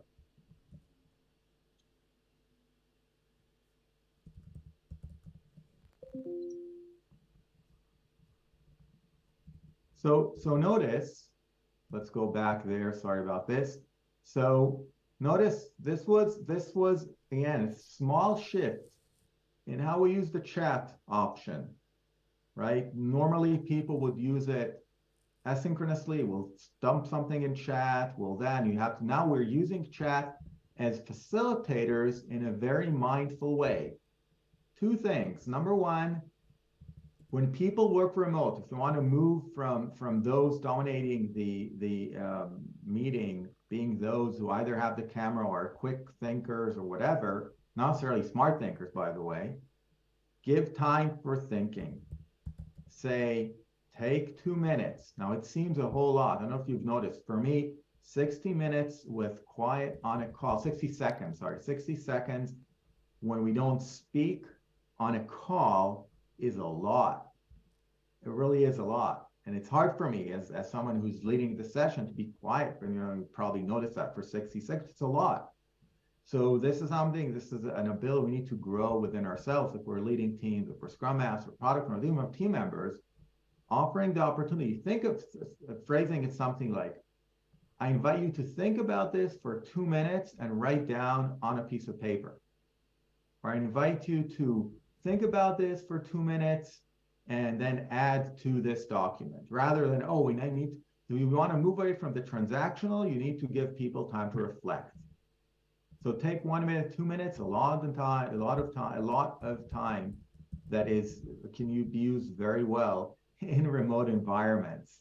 So there was a structured invitation, and then the space was arranged. The way we use chat was very, very clear. So normally we don't use chat that way. It's novel. It can be creative depending on the set of questions you use for the 5x5. So I use your general questions, but you can also structure the questions in a way that comes. So there was a bit here, right? I started with something very, very specific. The here and now, my biggest challenge at work.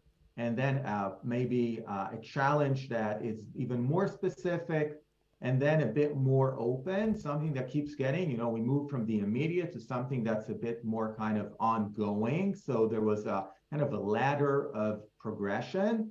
And then there is reflection about my current state and what's happening that to me. So there's some psychology behind this set of questions. And then, of course, the last question was opening, was towards the future. So if you want to use this, you can start thinking about specific questions tailored for your team. I think Craig said you can use it in a perspective. Yes. This is what you use in a perspective. You structure them the right way. By the way, if you don't have people participating in perspectives when you send them on conversation, this way you can involve everybody. You can say, oh, I don't see everybody responding, right? Please type, right? It's easier for people to type the response than to open camera or mic. So if you see, you can read, if like a 10-person team, you can look at all the responses. Oh, what about you? What about you? And then you have 10 responses, and then you can create conversation teams based on the responses. Okay, one team goes here, discusses this, one team goes over there, discusses that virtually, right? So the benefit is you can get people's mindset and thinking quite fast, and then you can decide what you do with that. And you get everybody to participate. That's a nice thing about chat. And you can actually have a record of how they participated, which I think is a good thing, because many times our perspectives are not very informative or not very useful. So it's a way to get more structure around those. By the way, it's also true if you want to do it in sprint planning sometimes. Of course, if you do story pointing, you can use chat as well as a quick way for people to estimate without giving bias. Everybody presses at the same time. There's also some feeling sometimes with teams I work with, they feel it's very nice everybody answers at the same time so I can get to read everyone's responses, and that's liberating. All right, so this is 5x5. It's one of those beta liberating structures you can find that we use when we started using when we moved 2.5 years ago to more virtual environments. And now I want to use the time that we have, not a whole lot of time, to do a 1-2 for all.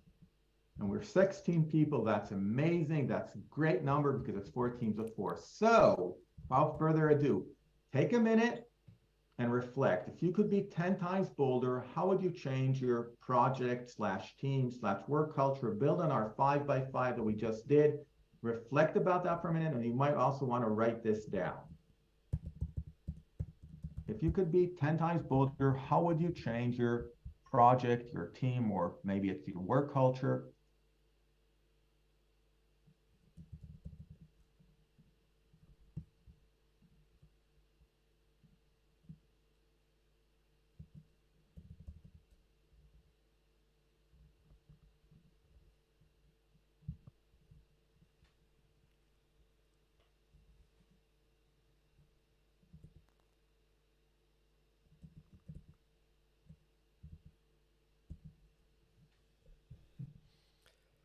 So this is going to be a difficult question.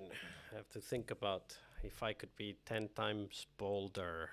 So the first few minutes I'm supposed to be thinking on my own.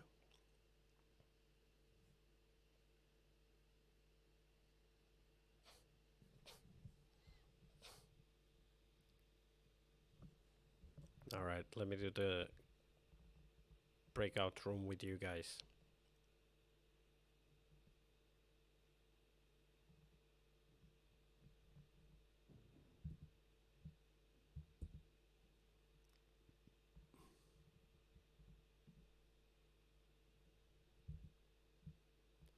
All right, so I'm alone in the room.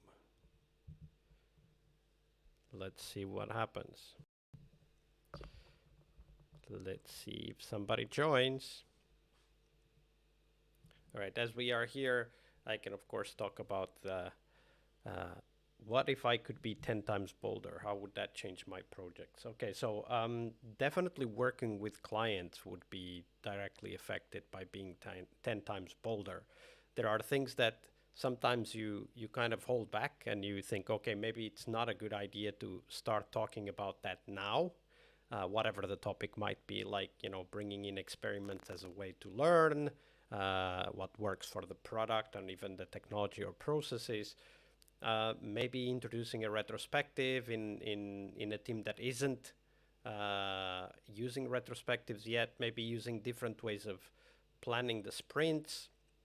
And those are things that if we were 10 times bolder, we would definitely be able to do that, right? We would be able to bring that along, and we would be able to introduce those ideas to the teams. So that's definitely something. I think that maybe I think change would be faster, and at least in some teams, we might get a bit of negative reaction, or what some people might even call resistance. All right, we're going to go back to the main session, but I think that's the key of my 10 times bolder statements. I think that change could be faster by involving teams in the things they are ready for, instead of me waiting for them to give me a sign that they are ready. All right, let's go back to the main room.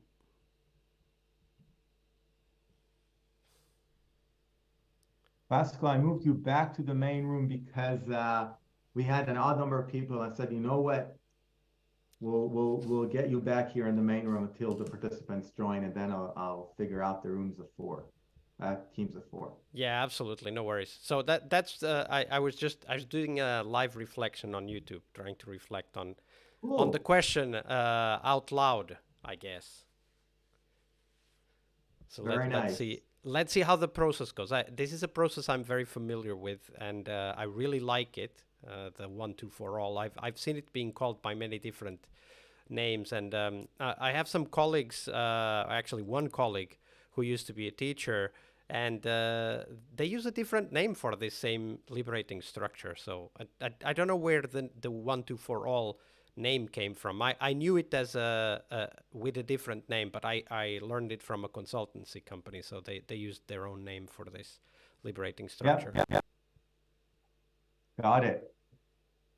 All right, so welcome back. So now this part is the 4 part, and I need to speak while I'm doing the recreation of the team. So because it's very important that you work with the same pair, what I'm doing is I'm moving room 8 to room 7, room 6 into room 5. And this takes me a bit of a longer time, but I think because it's so important that you stay with your partner, and I'll explain quickly why, then I need to do this manually, because otherwise if I rejig it, then you won't keep your partner.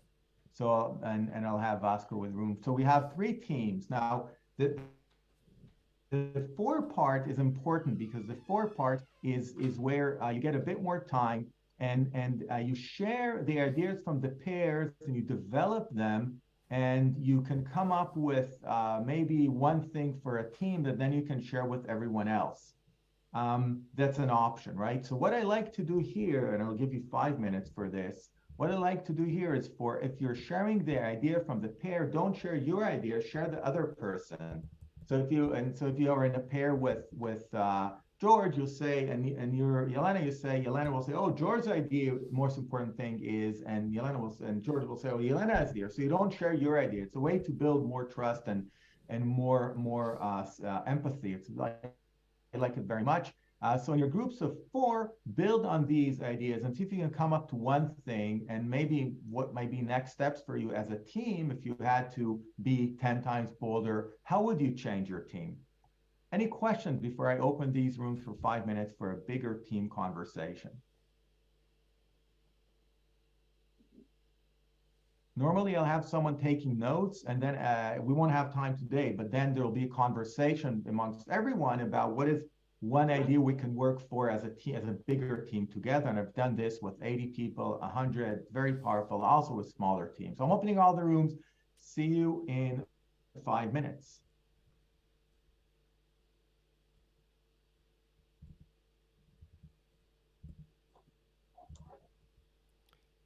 Hi there, everybody. Hey, Vasco. Hi, Vasco. Hi, Vasco.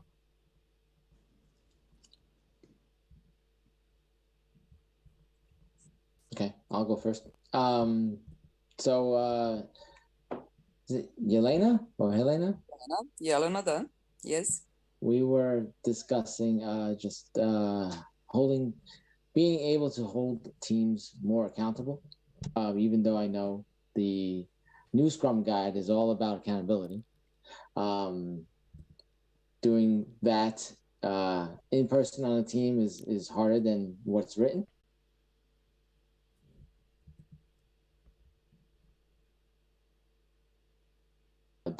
That's what we're discussing.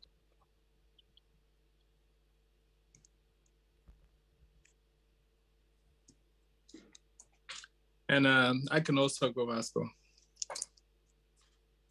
So me and Cornelia, we did talk about the importance of actually trying to live by the Scrum guide, or the Scrum rules or values per se, the Scrum values, which it's we try to implement much more of being respectful of people and being open-minded to people, and talking less and actually listening, because the tendency that we tend to do is or she and I, pretty much we tend to do is kind of try to interject or kind of suggest and give things here and there, but we think that it's always good for the team to actually come up with those ideas so that they know that that's something that it's based upon their ideas, and all we have to do is kind of hold them responsible to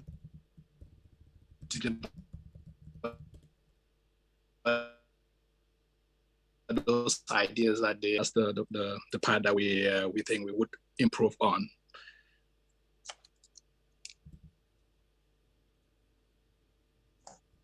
Okay, cool. All right. Is there anything else? I mean, I don't know if we should go with one idea or the other. So I wasn't in a pair. I can share what I came up with. I wasn't in a pair Sure, because go ahead, I ended up without a pair in my breakout room. But what I was thinking is similar to some of the things that you guys have mentioned. I was thinking more about the relationship with the team, but more in the sense of if I could be 10 times bolder, then one of the things that would be different would be what I bring to the team, right? What are the suggestions? What are the challenges I bring to the team? And also what are the prompts, right? The things that I ask them, the things that I discuss with them. And I was thinking that definitely some teams would, I would bring the topics of agile retrospectives or even different ways of planning and so on. I would bring those up if I were 10 times bolder, and I wouldn't be so much waiting on them to give me a sign that they are ready. So I felt that if I was 10 times bolder, I would definitely be able to bring more change and faster change to the teams that I work with. Of course, there's a balance here, but I feel that, at least in my own practice, I feel that very often I let the space for the team, and because of that, I tend to wait, right? And sometimes, when you look at it in retrospect, you go like, sometimes waiting was the right thing to do. Other times you think that maybe waiting was the wrong thing to do. Maybe I should have done something different than what I thought at the time, but taking action would have had an impact, would have made a difference. And Vascos, I do appreciate that point that you made, and thinking about it with respect to what we would bring to the table. We're looking in fact, like different way to prioritize, the user stories. Just kind of help them see that there are other ways, and as well, kind of teaching them about the different retrospective techniques to find out which one works at what time and at what point in that wise, and just kind of letting them, kind of carry on as opposed to try to interject like really nice. It keeps me going. Me too. Yeah, I think finding that balance is also a difficult thing to do.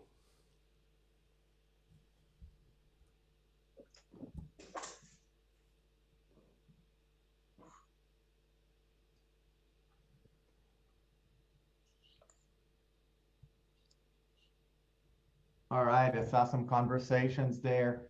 Kind of got disconnected. So thank you for coming back. I am mindful of the time. Probably have like 3 minutes left. And I listened to the conversation in the breakout room or 5 with Vasco. I was able to do that. So this is 1, 2, 4 all. Again, very small shift can lead to great results. Everybody's included. Better, faster ideas, and everyone participates. And I think this is one of my favorite. My go-to is 1, 2, 4 all. Use it a whole lot. I use it with others. It's an example for how we use some tiny shifts. Do it for reviews. Sprint planning with 1, 2, 4 all is very useful. I do refinement sessions for specific stories if you want to break them and not the entire team. So anytime we have big teams trying to overcome challenges, I will use 1, 2, 4 all. Sometimes I'll give me an idea. I might use 1, 2, 4 all in a conversation cafe. Instead of pre-calling the rooms, I create rooms where people can hang out in, very like we have in the conference. And I let the team decide what they're going to talk about today. We could have run a retro that way now. Again, you can find on I've recorded examples of about 20 different liberating structures, how they're done remote. I'll add it also here in the chat. This is all we have time for. So this were 2 structures, impromptu networking and 1, 2, 4 all. And we did also the 5x5, which is a way to use chat a bit differently. And you can do this now, like this, again, I keep mentioning it's a small, tiny shifts you can start using to increase collaboration in your teams. This is what we have time for. Vasco, any last words before we close the session? Anyone else would like to share any of their I thoughts? definitely want to thank you, Michael, for hosting this session at the Agile Online Summit and everybody who participated. And for those of you who haven't yet familiarized yourselves with liberating structures, definitely worth doing. It's a great addition to your facilitator's toolbox. So thank you again for joining. It's been my pleasure opening this opportunity for you. And feel free to reach out. Feel free to check out Liberating Structures or my adaptation of them for remote. Again, thank you so much for joining and enjoy the rest of the conference. Great stuff, that schedule. I've seen the schedule. It's amazing. So enjoy your participation. Thanks, Vasco, for inviting me. Absolutely. Thank you very much, Michael. Thank you, everybody.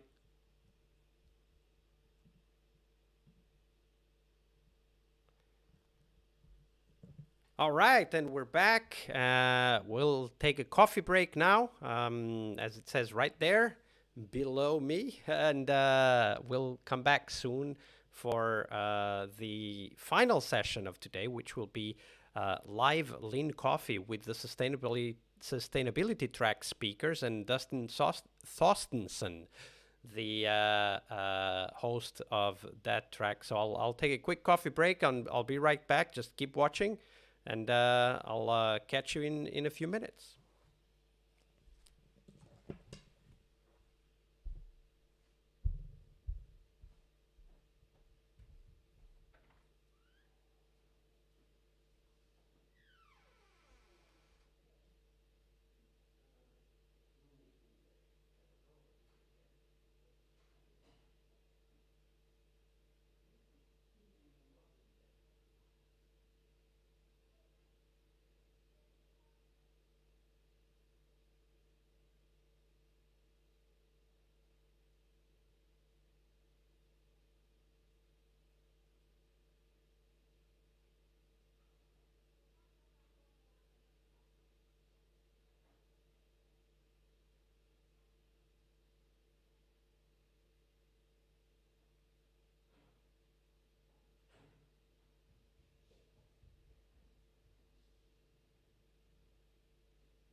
All right, everybody, we're back, and soon we will be joining Dustin Thorstensen. This is a difficult name for me to pronounce, in his live lean coffee with the speakers of the sustainability track. And we'll see you guys, or we'll see the speakers and maybe have the opportunity to ask some questions as well. So don't hesitate to send the questions over the YouTube chat. I'll be happy to put them forward to the speakers and to Dustin. And in just 2 minutes, we'll join the Zoom and wait for Dustin to start the session. Let me share the sessions that we had today for the sustainability track. So in the sustainability track today, I'm getting tired, as you can see. It's the end of the day. We had Chris Garvey am I built for change? Making agility personal. And we also had Yariatu Mansarey. I have no idea how to pronounce her name. I'm so sorry if I just completely murdered the pronunciation. She had a talk on selflessly selfish, learning key ways to show up better for others by putting yourself first. Diane was talking about sustaining self-esteem in the face of resistance. I find that a very important topic, so definitely worth checking out if you haven't yet.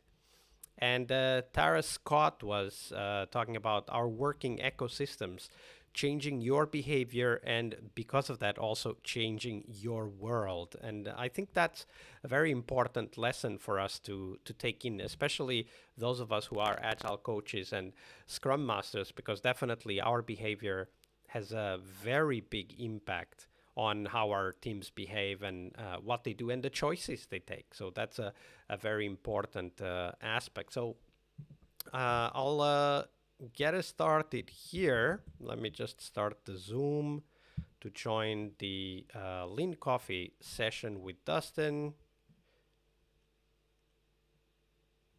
All right, we're still waiting for Dustin to start.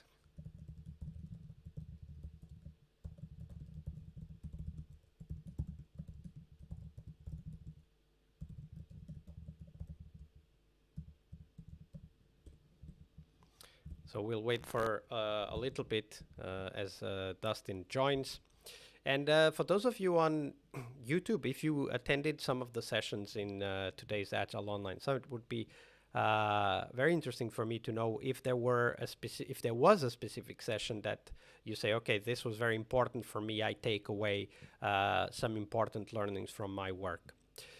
Or it also, alternatively, if you have something you're interested in for tomorrow. I mean, tomorrow we have another full-packed schedule of sessions. We will have the first keynote starting the day. Then we will have 3 different parallel tracks plus 2 live session tracks. The Agile Coaching Clinic with Bob Galen and also some live workshops, which we will be attending again tomorrow here on YouTube.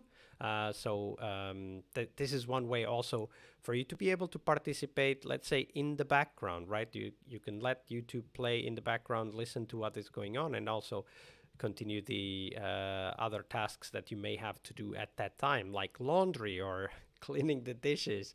I find YouTube can be very useful to learn while doing some housekeeping. Whether that's literal or metaphorical, I'll leave that up to you. But if you have a session you really liked from today's program or something you're looking forward to watch, why not share it on YouTube? Definitely for me, the session I'm really looking forward to watch is Dr. Tamsin Woolley Barker's session on how nature teams stay agile. Definitely worth checking out. It's going to be on Friday for those of you who don't have a VIP ticket. If you have a VIP ticket, you can watch it already today by logging into the VIP session, the VIP section, sorry. And we're going to join the Zoom meeting with Dustin now. So let's see.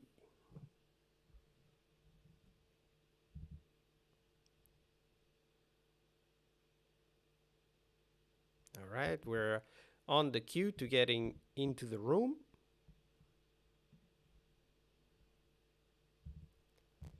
Hey there, Vasco. Oh, I'm on mute. Oh, there we go. Hey, Dustin. How's the day You been? made me nervous. I thought that it was my computer. I thought, oh, not again. No, I was on mute. It's I'm doing the live stream, so it's kind of difficult to juggle all the mutes. Like I have 3 different mutes here, and Being double muted was good. How was the day so far? I think it's been great. We did get a chance to record these sessions earlier, and then while going through and editing them, I got to kind of watch them again and let things sink in. And it's been wonderful to still watch the sessions one more time. What is the saying? You have to be exposed to something 7 times to learn it. Yeah, I was Yeah. told 17, but maybe that's because I'm slow. Well, that's my wife would probably guess it's even more for me. But but yeah, it's been wonderful listening to everybody again and learning their views on things and the takeaways that they have. It's been very beneficial. I've also enjoyed listening to a lot of the overlap where different people from around the world are coming together, arriving at many of the same conclusions about what does it take to make myself sustainable, and what are some of the things that they've been able to do to help themselves. Maybe as a teaser, I mean, we will have hopefully some of the speakers now joining us for the Lean Coffee. Maybe that's something that escaped those of us who haven't been following the summit more attentively. How did your speakers frame sustainability? Because we are talking about Agile, we are talking about work, right? So how did they frame sustainability? What are some of the ways they framed it? Some of the different ways that they framed it had to do with self-esteem, the ability to make it through a day. Jariatu had talked about, needing to come home and sit in the garage to just decompress after a day, or the needs of personal meditation, the needs of, starting with yourself first. So there really were a lot of things about, how do, starting with me, what are the things that we need to do to make sure that it's not a fight and that you can kind of go with that flow. Yeah, absolutely. I find that need to switch from one context to another, I find that extremely important and sometimes quite difficult to get that space. Like for those of us who have families at home, right? You may have had a long day, but then you come home and it's 100 miles an hour all over again, just in a different context. I'm glad you mentioned that, because that ties into the keynote we had today as well, with Little's Law and reducing WIP. It's funny how all these things really do start to fit together, in our work lives and our personal lives. Yeah, absolutely. That's one of the things I love about these conferences, that they help us to, find different perspectives, different experiences, and kind of like tie them together in together with our own experiences. And hopefully for all of us watching and attending this week, to also make some changes to how we live and how we work. Yeah, I'm gonna share a little story here. I know this is recording, but I know that my significant other isn't going to watch it. There was a time when I had, and I'm going to speak quietly because she's on the other side of the door. But there was a time when I was reading Crucial Conversations, and I learned some different ways to approach things. And we had a contentious discussion, and I started thinking about the things I had just learned, and I tried it, and it worked. And we got out of a problematic thing in agreement. And I didn't have to sleep on the couch. Important, definitely important. And it was funny because the next day she came and she goes, and by the way, quit using that work stuff on me. Well, if it worked. But it's, and I was thinking, it's not work stuff. It's human stuff. It's definitely human stuff. Also, Yeah. You were using it on yourself first and foremost. Yeah, 100%. I got to spend time with Dr. Christopher Avery last week. He was in Des Moines, Iowa for his responsibility process. And yeah, that was one of the things I kept hearing him saying is, it's great to learn these things. Don't use them on somebody else. Use them on yourself. Absolutely. Hi, everybody. Hey, Tara. Hey, Hi. Tara. It's good to see you live. I saw you for a long time while I was editing the video. Oh, good to know. Hi. Same with Diane. Hey, beautiful background there, Diane. Hey, thank you. Very That is sustainable. my backyard, since I'm away from home today. So I brought my view with me so I could pretend I'm looking out the window. Oh, that's very nice. Yeah, thank you. there were times where Diane would be in a Zoom call, and I would see her face and the siding of the house. So she was stealing the views, and we just got to see the siding of the house. So we'd ask her to turn around, let her look at the walls so we can see the pretty view. And what I thought you were going to say is how many times it was, thankfully we weren't recording, when I would get completely distracted and say, eagle in, because we have two eagles that are living on the lake behind us. And so it's a household thing that when you see the eagle coming into the tree, you just yell, eagle in or eagle out. And so we know to look because there's the eagle. So I know that happened at least once when we were on a call.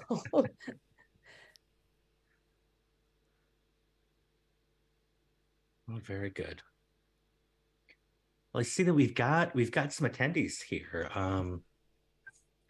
You know, I know that the four of us with our cameras on could easily talk for the entire hour. But I'm really interested to see if there are any questions or observations that people who have watched some of the sustainability talks today have, or was there anything that resonated with you that you'd like to share appreciation for?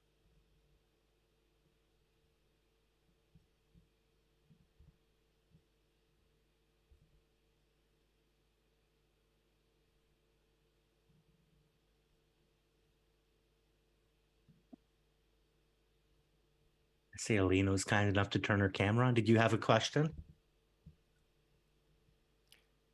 We do have you on mute, though. You're still on mute. Oh, okay. There you go.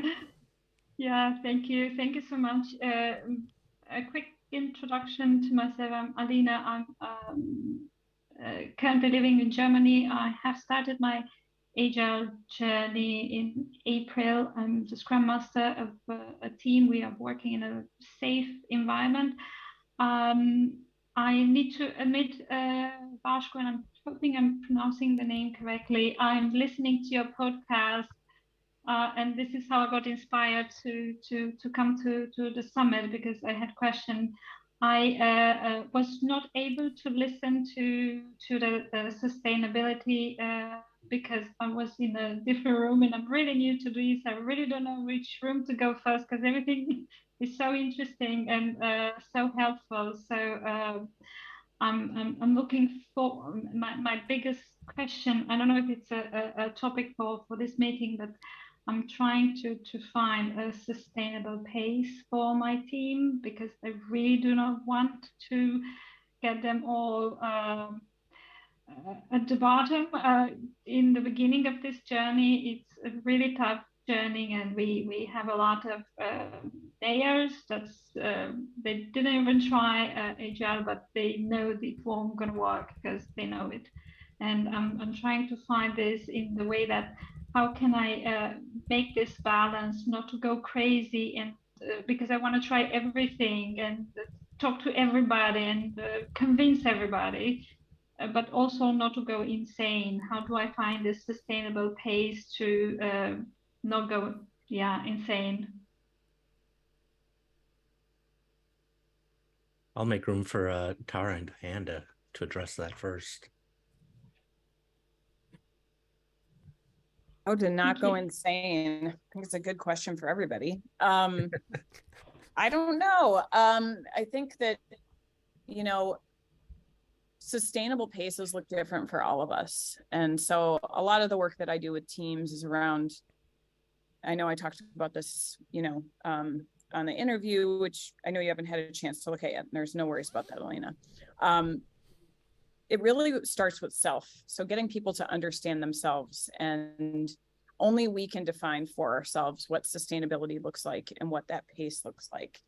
And it really comes down to being able to verbalize what that is, recognize what it is, and share that as a group so that there can be a collaborative discussion about what does sustainability for us look like as a team? Does it mean we have core hours where we adhere to them? If we're working in totally different time zones, I've worked with teams in the past who were in the US and China, and it was like about trying to figure out, it's never easy, right? So how do we figure out how to work with one another, and creating working agreements together to say, when we're working at night, in Shanghai and you're all sleeping, we will leave notes at the end of the day in Slack so that when you come on, you'll be able to see it and blah, blah, blah. But, you know, different locations aside, I think it's really about starting that conversation internally with folks and yourself to say, how do we all stay sane with the pace of things? And what does success look like at the end of the day? And how do we kind of find our way to the middle? Mm-hmm. Yeah. I think one thing that you just said, you. Tara, it's deceptively simple, but you said only people can define what sustainable pace means for them. Like you have to define it for yourself. I think that's a great tip and even a great hook for you, Colina, to have that discussion with the team. Like, what do we think is sustainable pace? Is the current level sustainable? Could we do this for a long time? Let's say 3 months. Could we be on this pace for 3 months? And if the team says they can, and this is for me the hard part of being a coach, it's their job to figure out when they can't. And I know because I've been there, and I know it's very hard to let a team bump against the wall because you know it's going to happen, and there's nothing you can do to convince them that there's a wall. They don't see the wall, right? You know it's there, but they don't see it. Just, you know, be kind, be empathetic, and when they finally hit the wall, help them get up again. I think that's an important aspect. And to take what Taras said and kind of amplify that all the way to 11 is when you don't know the answer, take it to the team. They know the answer. It can be a wrong answer, but it's their answer. Right. Yeah. I love that, Vasco. That's awesome. It's absolutely something they have to define for themselves. And I think that we've all seen teams who say like, well, I don't have an option. I have a deadline. I have a thing I have to get done. Yes, you do, but you also don't have unlimited amounts of energy and time. Dustin. Alina, kind of piggybacking off of what Vasco and Tara said, sometimes I like to look at the end result and kind of work backwards. So talking with your team and the wall, what would it look like for them to be, you know, going insane? What is the shining moment where your team is taking the axe to the door and just, you know, completely losing it? What does that look like? And then how would you see that approaching? Have you asked them that? No, we have not reached to that point because I don't know. I have tried to take this stress upon myself and to make them less worried as possible about these things so they can concentrate on the work which needs to be done. And I stress myself with these. I'm not sure if that's the best solution. As I said, we are really at the beginning of the journey, and for me, it was a big challenge. I love Agile, I love Scrum, I love to learn about how to do the things in the methods and so on. But somehow I took it too much to myself, spending days without sleeping no more than 1-2 hours reading books, because once you dive in a book you're like, wow, it's so cool, I really want to try this, I want to try this on, and then I said, hold on, that's not going to work, I can't sustain this. And then I said, maybe the others are also doing the same. Are they actually doing this? Are they not? We don't know exactly what's the sustainable pace for us, or if the pace is good or it's not good, or maybe it's too slow for some of us. But it's a good topic to take it to the team. That I definitely agree. Yeah. I like analogies a lot, and I'm a spirited driver. I know that when the tires start to squeal, that's just the indication that you're getting close to the point where you're getting out of control, you're pushing it too far. Exactly. Yeah. And I'm glad that you're focusing on yourself. Yes, because I reached to the point that I said, I can't do this. I can't just, even though the book is interesting, even though the podcasts are really, really interesting, but I also need to sleep because tomorrow I won't have the 100% potential, or not even 20 to do my work. So I had to stop. But that's why I said I don't want to go go crazy and insane, because if I insist too much, then they would say, I've heard enough, just let me do my work. Just okay, I know Scrum is great, everything is great, just let's have a break right now. I don't want to hear anything else. So I don't want to reach to this level where I'm not getting crazy, but also not making everybody crazy with my enthusiasm for this. And I'll throw it over to Chris, because his talk began with his own story about a lot of the changes that had happened and kind of that uncomfortableness and that unsustainability that you had gone through as well, right? Yeah. Sorry, I didn't catch the whole conversation, and I'm calling from South Africa, so it is like close to 9:30 already in the evening, so I'm in bed, just full disclosure. Same time here. It's 9:15 p.m. Where are you, Vasco? I'm in Helsinki, Finland. Okay. Yeah, I'm interesting in topic. Germany. Okay. Oh, sorry, I didn't want to talk over. I'm in Germany, 8 o'clock here. Nice. Yeah, well, I was just in the chat, I was referencing, let me get the name. Jariatu. Yes. She'll let people call her Jay. Jay, thank goodness for that. I loved, I'm talking about her talk, but I loved that, just that knowing yourself, that selflessly selfish, like, yeah, we're, especially as Scrum Masters, coaches, we're there to serve and serve leadership and trying to do everything to support the teams and do whatever we can, but to know our boundaries. That whole analogy of if you're in an airplane and the oxygen mask falls, put your mask on for yourself before you put for others. And yes, we're called to be selfless in a lot of ways and just do whatever the teams need to help them get towards high performance. But just that emphasis on putting our needs there as well. It's not just about considering everyone else and doing what they need, but to have boundaries and to know what our values are and what our boundaries are, and being able to ask for what our needs are as well.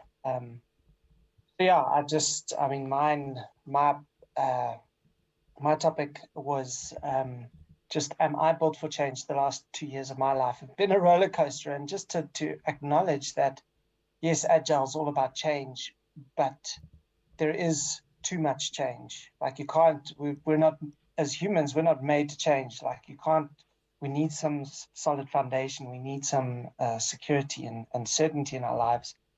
And, but yeah, I can't remember why I was saying what I was saying. I was just expanding. But Diane, also, yeah, I loved your talk. I must say the self-esteem, self-value topic. Sustaining your self-esteem. Yeah.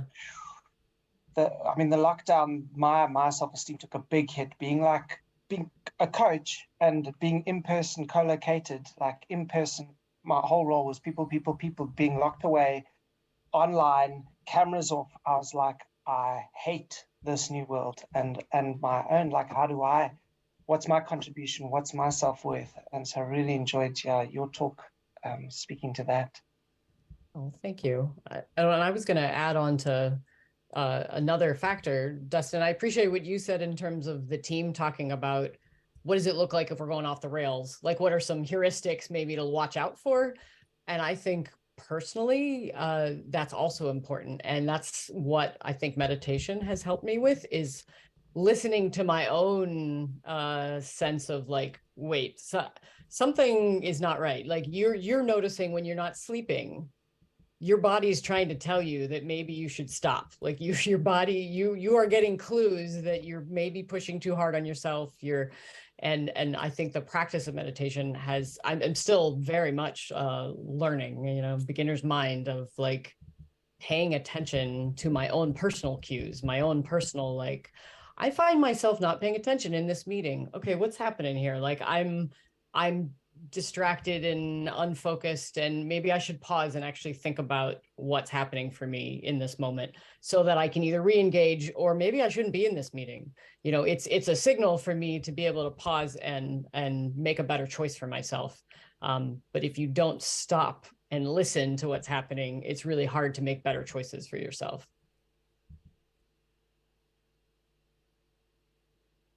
I loved what you said about that, Diane, about like listening to our bodies and how we're not good at doing that.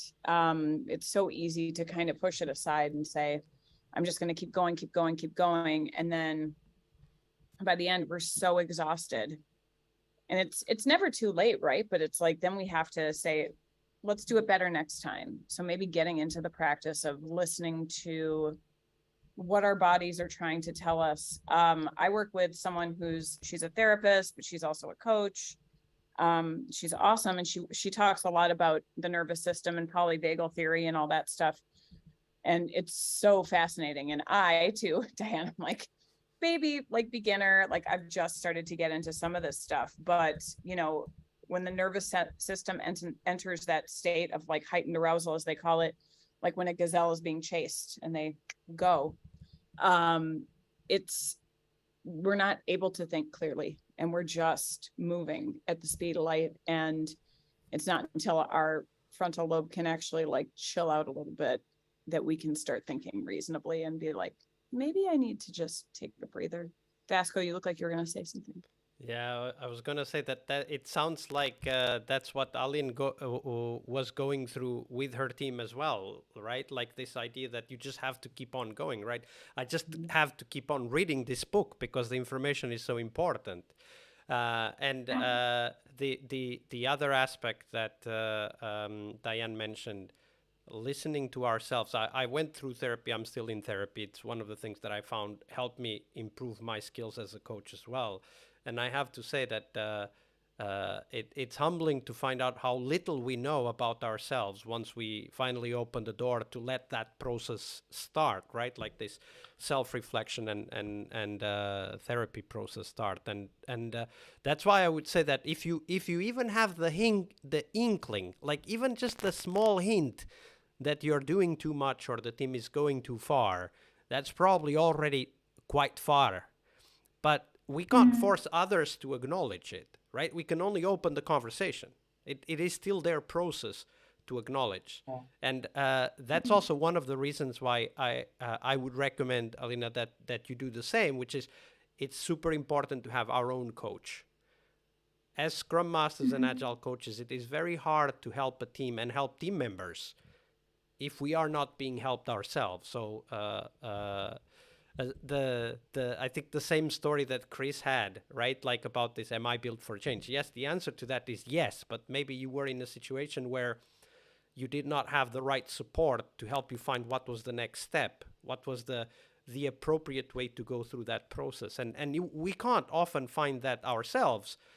It's still on us to find it, but sometimes we need help. So I would definitely say that when it comes to sustainability, at least for me as a coach, the therapy process for me has been a huge improvement in the sustainability of my work. Yeah. Yeah, in fact, it's just ringing bells from another talk that was earlier today. I think it's Anais. There was a name, Anais Luna. She was talking about being able to listen to our bodies and be able to pick up those triggers or signals that our bodies are telling us, or that our gut is telling us to either slow down or whatever it is. And her first point, which was so strange to me, she said, the first thing we need to do is rest, is to quiet down. To be able to hear anything, you need to quiet the noise. And there's so much noise in our lives. And we don't need more content, we need more space in our lives. And what I really enjoy is usually when we say rest, we think you rest after something, like when you're exhausted, when you're tired. And I really enjoyed that was in the front, that you come from rest. I mean, how much more powerful, how much more centered would we be if you came from rest and from that place of being in tune and listening? And again, also love the meditation piece. For me, what's made the big difference is transcendental meditation. I know there's all different kind of flavors, but for me, I really just love that moment of just, and starting your day with that, not waiting for the whirlwind and then trying to recover from it, but starting from rest or starting from being centered.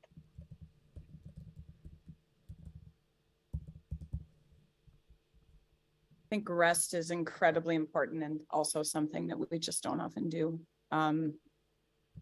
It's very hard to, like, busyness is kind of this, it's just this, when I hear the word busy, I just see this like frenetic energy of, we've got all these things, like we always have all the things, but it's how do we give ourselves the capability to be able to put more energy towards the things that we want to put more energy towards. And if we can't put more energy towards something, I was actually just talking about this in a workshop, communicate that and recognize, like, I know this is a thing that still has to happen.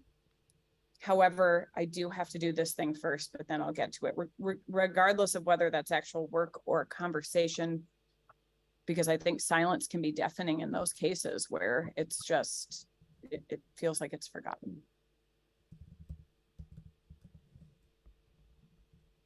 I see we've got Ransom that joined us. We've got Alberto and Logan and Cornelia. Like I mentioned before, we can definitely keep talking about things because I know that the group here has got a lot of interest. Are there any topics that that other people would like to have questions about, or would anybody else feel comfortable joining the conversation?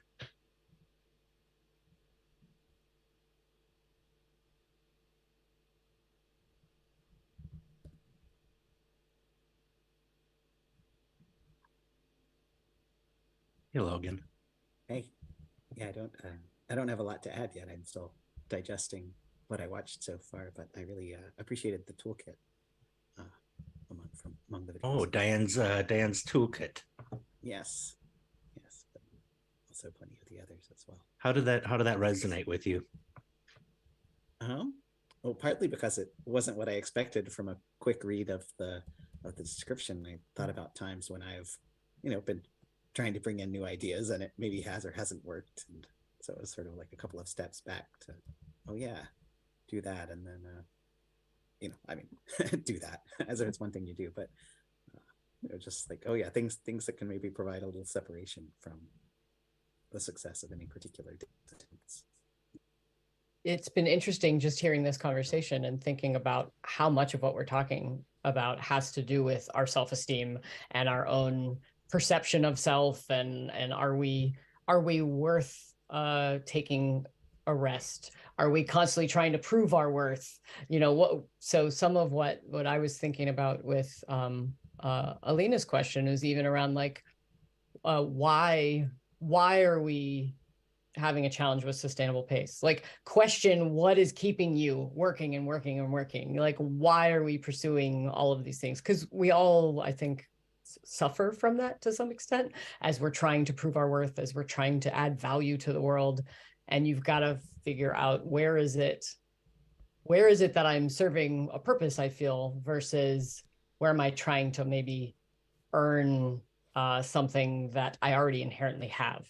And realizing that, like, I have value just the way I am. I do not have to prove anything. And if we start from that place, we can really get so much more satisfaction from doing what we do in the world, because we know we're already valuable and we're living out our purpose versus trying to prove ourselves. So these tools of Satir's have really been useful to help me frame that for myself. I think that's super powerful about we already have that inherently in us. Like, we're so used to hearing what did our parents say? They said, well, you have to work hard. You have to work hard.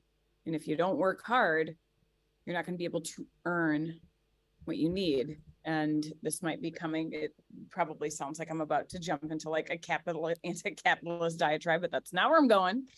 But I am saying that I think if we're speaking logically about what it means to work hard, I think it is also reassessing kind of like what Diane said, and with your toolkit about what already exists in me. It doesn't have to be so hard, and you don't have to prove something to other people that you work hard. But so often, I mean, I still do it all the time, where it's like, oh, I better make sure that this looks like that. And then I'll stop myself and say, okay, but why? And not always. It can be triggered by certain people or situations, but I think that can be a really slippery slope. Yeah, By the if way, you're I just wanted to call it out really quick here. In case you didn't notice, Tara lives in Minnesota now, and that's where I grew up. So you might not have heard it, but there was definitely a ope in there, which is a very Sometimes you will Midwestern hear an ope. Even though I was born in Boston, I do have some of the East Coast flair with just a smidge of the Midwestern. Oh yeah. in Minnesota. That's awesome. So what I was gonna add to what you're saying, Tara, around if you want to dig further, like Google Satir and rule transformation, because there's a technique that that she used to practice, and that like I've known people who have helped me do them before, and I actually have them almost as a journal prompt for myself when I identify rules in my life. So Tara, you mentioned what was work hard. So I always have to, maybe I never stop working until I finished everything on my to-do list. And so we don't go to sleep until 2 o'clock in the morning. Like there's a rule in there that's built into like how I see myself. And her technique kind of takes you through, okay, you're challenging the rule. You're basically challenging the limiting belief and walking through how you transform it into something that could help you. So in that example, it might be you're testing it, going like, is that always true? Can I always stay up until I finish my to-do list? Well, no, I can't always do that. That's not possible. Sometimes I just fall asleep or I can't get things done I need to do. And then you reshape it into what can I do? What am I, I will try to do the most important thing on my to-do list every day. And you turn it into something that is actually more focused and healthy to maintain, what it is that you're trying to kind of create for yourself as your identity and who you are. So it's an interesting technique I would recommend. Thank you. I just pulled it up and we'll go on a deep dive later. So I'm bookmarking it. Thank you. And as I said, I actually have a whole slide deck that I created a long time ago when I went to a Satir workshop of Google, of their prompts, their journal prompts that I have one per slide. And I shared it with that group. If anyone's interested, it's just kind of out there. I can send you a.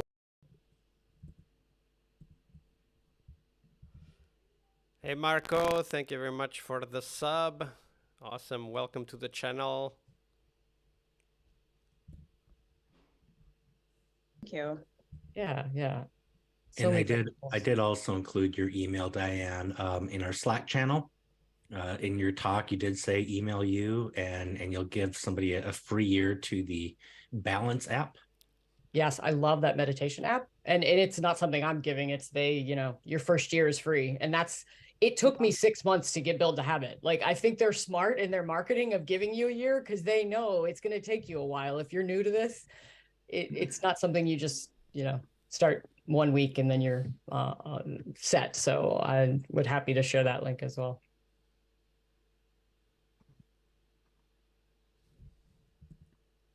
Hi, everyone. Hey, Ransom.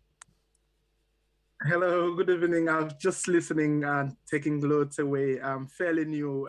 Hi, everyone. Good evening. I'm fairly new to the Agile world.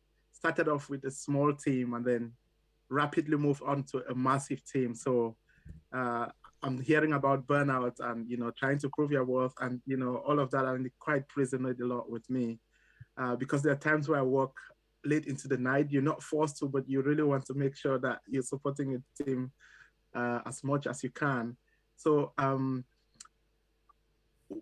I was just recently, I was asked to do like an end of year review, and that actually helped me to step back and see what I've accomplished. So it's too often we think that we're not accomplishing enough, but if we don't step back, sometimes you don't see how much you've actually achieved. And, I think that's the importance of support from Agile coaches. And in retrospect, I actually could see how much support I've got from, Agile coaches in terms of, I kind of describe them as an umbrella view, like I'm there facilitating me to push things this way. What do you think? And then we have those discussions. And then I actually see how valuable the coaches have been in, in terms of supporting me all along. So it's down to collaboration, also acknowledging that there are people who might know a bit more, or if not a lot more than we do, and aligning with them to kind of ease the stress that we might be going through. Well, that's my experience so far. And obviously I'm interacting with you guys and picking a lot more things, which is quite helpful. Well, thank you. Thank you for joining us, and thank you for sharing. Were there any questions that you have, or did somebody say anything that you thought was interesting that you'd like to learn a little bit more about? Well, I know I've joined in a little bit late, but what I'm just focused on is, seeing how you cope with work pressure, because I understand that with different organizations, there's different levels of exposure, and there's a good chance that we want to get better at everything we do. We want to help our teams to as much as we can, but also it's also thinking that we also need to step back and have that self-reflection that we need to be alive in it, but to be able to be better at what we do.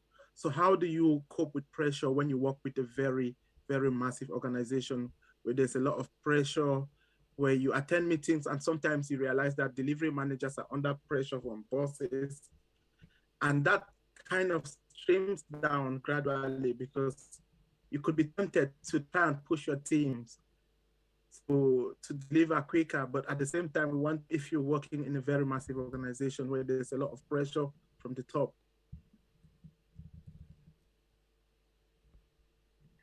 I'm gonna answer that really quickly.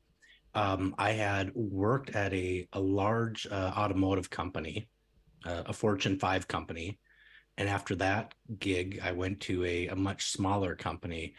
And what was really funny is the pressure really seems to be the same.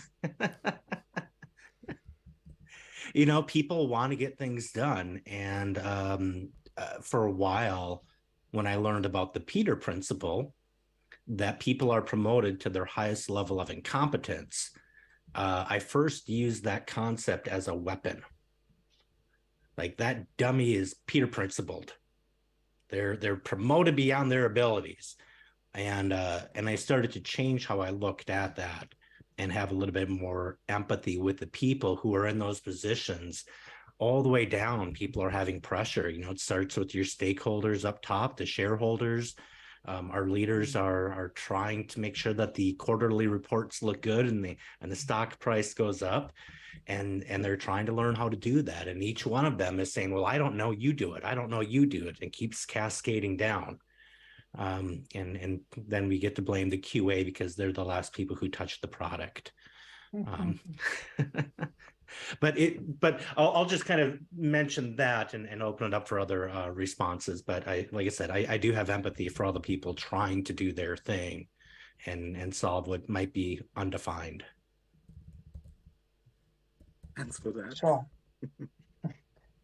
For me, the Agile principle of sustainable pace is just golden here, and it seems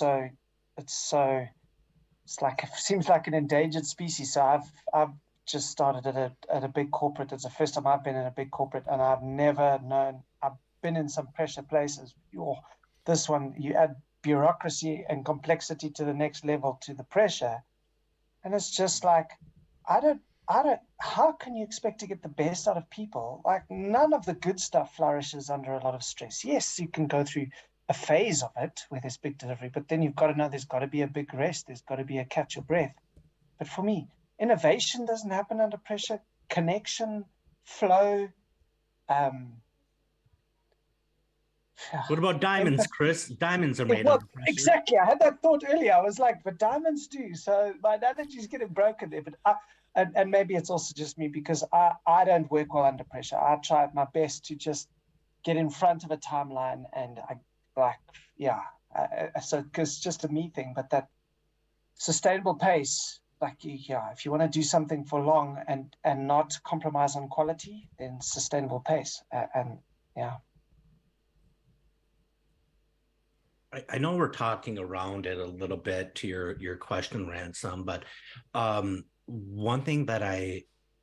one experience that I had in working with some organizations where I got to work with the developers and the QA and the scrum masters and the product owners and middle level managers and the CEO and the CIO and the directors and vice presidents and senior vice. When I worked through all of those stages, I realized something. Nobody knows what's going on. There was nobody in there who understood all of the pieces. And what often would happen, I would see, is an idea, a desire, a goal would get communicated, and it would need to get broken down at each level. And oftentimes people at the lowest level didn't know, and they were afraid to ask. So they would make assumptions, and they would build all of the things, and they would stress themselves out by putting too much effort and working too much because they didn't know exactly what was needed. And then when they would present the solution, the person one level up who was asking for it might be surprised that they thought of all the different things, but maybe they didn't need all of that. So one thing that I've tried to do is really bridge that gap between what is it, what problem are we trying to solve? What does success look like? And what are the things that we can do to give that person enough confidence, enough coverage for them to say, I did the thing, and avoid the blame. And oftentimes, if you can have that communication, if you can identify that, you can greatly reduce the scope of what the team needs to build. And in many cases, you might be able to deliver something smaller and functional that does what they want. And then they could say, that's good. Could you also do this other thing as well? Thank you. While you were talking, something just struck me, and it's to do with transparency. Trying to kind of create a very, very good scenario where, information is transparent, where the vision is transparent, and I think that would help as well. So thank you. I think that what Dustin talked about also points to one very common dynamic that I've seen in teams is that we were talking about worth and self-esteem. We define our worth by completing something to a plan that was generated somehow. Either we were part of it or we were not, but it's tasks, right? And here's the thing. There's no success in doing more work. There will never be. Because it might be that the work you do has the impact you want, but most likely it won't. In fact, if the most likely outcome of work would be success, everybody would be a millionaire. And instead, we know that actually very often the people who work the most are the poorest. So when we switch the conversation from work to impact, which I think is also part of what Dustin was referring to, when we switch the conversation from work to impact, then the team has the freedom to figure out how to get there. And this is very important because I can work within my constraints. I know my constraints. But if what I'm given is a task list, I call this shopping list teams, right? Like you're given a shopping list and you just have to go and buy all of that stuff. Well, if our definition of success is to do everything that is on that list, we will burn out. It's inevitable because there will be more stuff added to the list. The more you do, the more you find needs to be done. Not even talking about the other stuff that is going to come in from the outside, but even the team themselves. So I think that when it comes to that self-esteem and self-worth, I think that we have to make a personal change and then hopefully a team change. But first a personal change, which is to decouple the value of what we do from the actual tasks and link that to impact or outcome, I think is another word that is often used, right? Is what do we want to create, not what we want to do. And I very often use the word goal. And the way I explain goal to the teams that I work with is a goal is something you can get, but you can never work on. Right? So, for example, let's say we want to get 500 new customers in our business. Well, you can't work on getting 500 customers. You can do stuff that gets you 500 customers. But if you define your success as 500 customers, now you can try anything that comes to your mind. But if you define your work as do this and then do that and then do this feature and then do this marketing campaign and then call these people, and that's what your success looks like, then you're going to work yourself to death. It's inevitable. There's always going to be more stuff that comes up.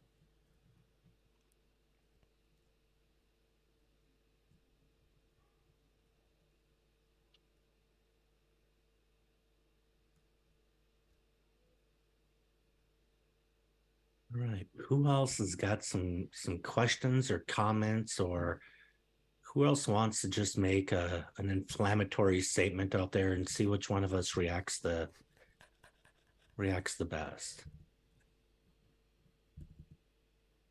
How about what's the best way to get better estimates? Anyone?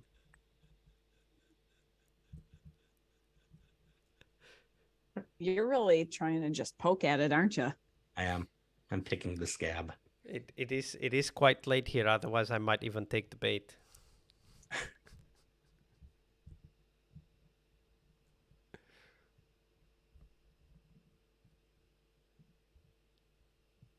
All right. No other questions here? No other topics that people want to talk about? I mean, oh, I saw the 5 freedoms in the chat, which helped remind me and bring back to the past team experience that came to mind for that, because that was one where that's the experience I was thinking about and putting myself back in that place of trying to change things. And I remember getting some sort of coaching that was along the lines of like, how can I change my behavior, and definitely having the like, but also this organization could change and not allow the asshole that's like causing so many of the rest of us to have to do all this work on our own behavior. That's how I saw it then, and frankly how I see it now too. And because I had both this like, yes, there's a lot of things I could do to change my behavior and for me to be better, and also even at that time I had the experience of being on a good team even without having done so much self-development. And it's I'm all in favor of people doing that and getting better, and at the same time, like, people with power in the organization have some responsibility too. And I feel like some of this is me saying, oh, I don't want to do the work, but I think some of it's real. So I can say the inflammatory version of like, no, the managers need to change, if you wanted the inflammatory version, but there you go. Sometimes the change in us is just changing places. Don't forget that, Logan. We do have 2 feet, at least most of us do. So things did eventually change in the organization before I left. So I also think there's safety in numbers. So if, like, as Mr. Rogers says, find the helpers, but if you've had conversations about problematic behavior, and this isn't the purpose of this is not to bully and talk behind someone's back, but rather create an ecosystem together that makes those things stand out and become very obvious, the bad behaviors, so that it's risen right to the top and everyone says, oh, we agreed not to do this. This person's doing it. Now where do we go? And I think too about people I've met in my history where every relationship that they were in, every job that they had was bad. Yes. And you wonder, what is the lowest common denominator here? So, to your point, Logan, you said that you've been at some places where things were good, and that seems to have been a place that allowed you to be your best as well. And if that's the case, that's good, because wherever you're at, you're going to be the best you in that spot. And the good organizations are going to recognize that, and they're going to continue to amplify that and watch that spread. And in some places they won't. And that's okay. But it should just be a matter of you being, great or greater.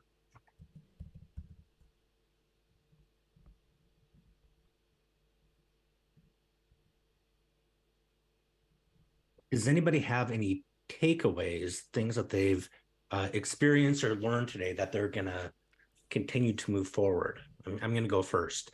Now, again, I've had a jump start on this because I've already heard some of these talks, but I found myself taking one of the recommendations from Diane and trying to find, I got a sticky right here that says 10 seconds right next to my mouse. So when I reach for my mouse, I see 10 seconds and it reminds me, Diane, I'll let you remind us, what is the 10 seconds that I'm referring to? Well, it's from the book Positive Intelligence. It's what he calls a PQ rep. So it's 10 seconds to just sense something, one of your 5 senses, whether you're what you're hearing, what you're feeling, the chair beneath you, anything along that lines, to kind of ground yourself and just reconnect to yourself as a human being. So that's something that I was able to take from the track today. Does anybody else like to share what they have taken and are going to kind of move forward with? Well, I'm going to build off of what you just said. To kind of more broadly, I'm really glad that I did the interview because it's the first time I've ever talked about something so personal and it wasn't like work related, and realizing the importance of, like, it doesn't have to be about how to do story maps better and how to, you know, help teams collaborate. We can still make a difference. I can still make a difference as a coach by just helping people reconnect to what really matters, which is each of our, you know, self-worth. So I thank you for the opportunity to be able to do that. Thank you. Everything around the stuff with Satir, Diane, greatly appreciate it. Really excited to dig more into that.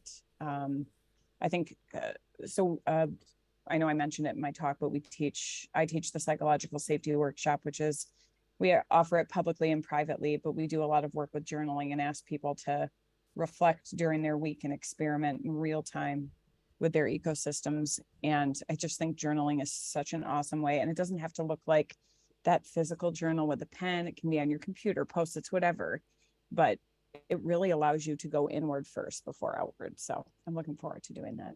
Thank you for sharing.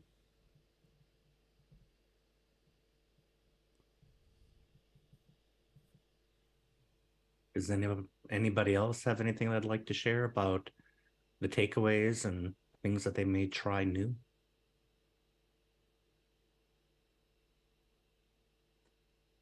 Well, for me, I think I would say I've picked up, you know, it's just like a recall on sustainability. The fact that, you know, we have to think about sustainability as opposed to trying to get everything done, because there would always be things to do. But it's also realizing that we have to be alive to get that work done. So we have to look after ourselves. Yeah. Thank you.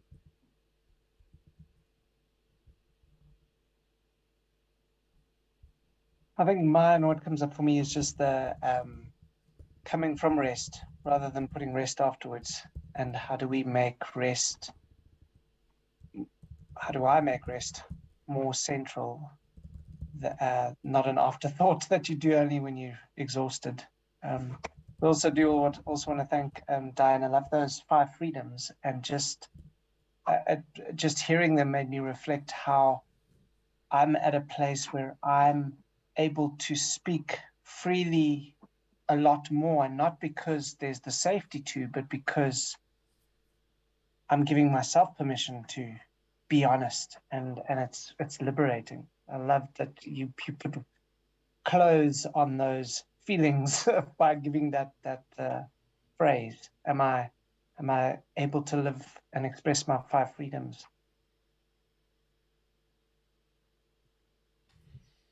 I see Logan put a comment in here as well. He said, I also think today's talk said some helpful tips about speaking up. So thank you all for that, for the conversation.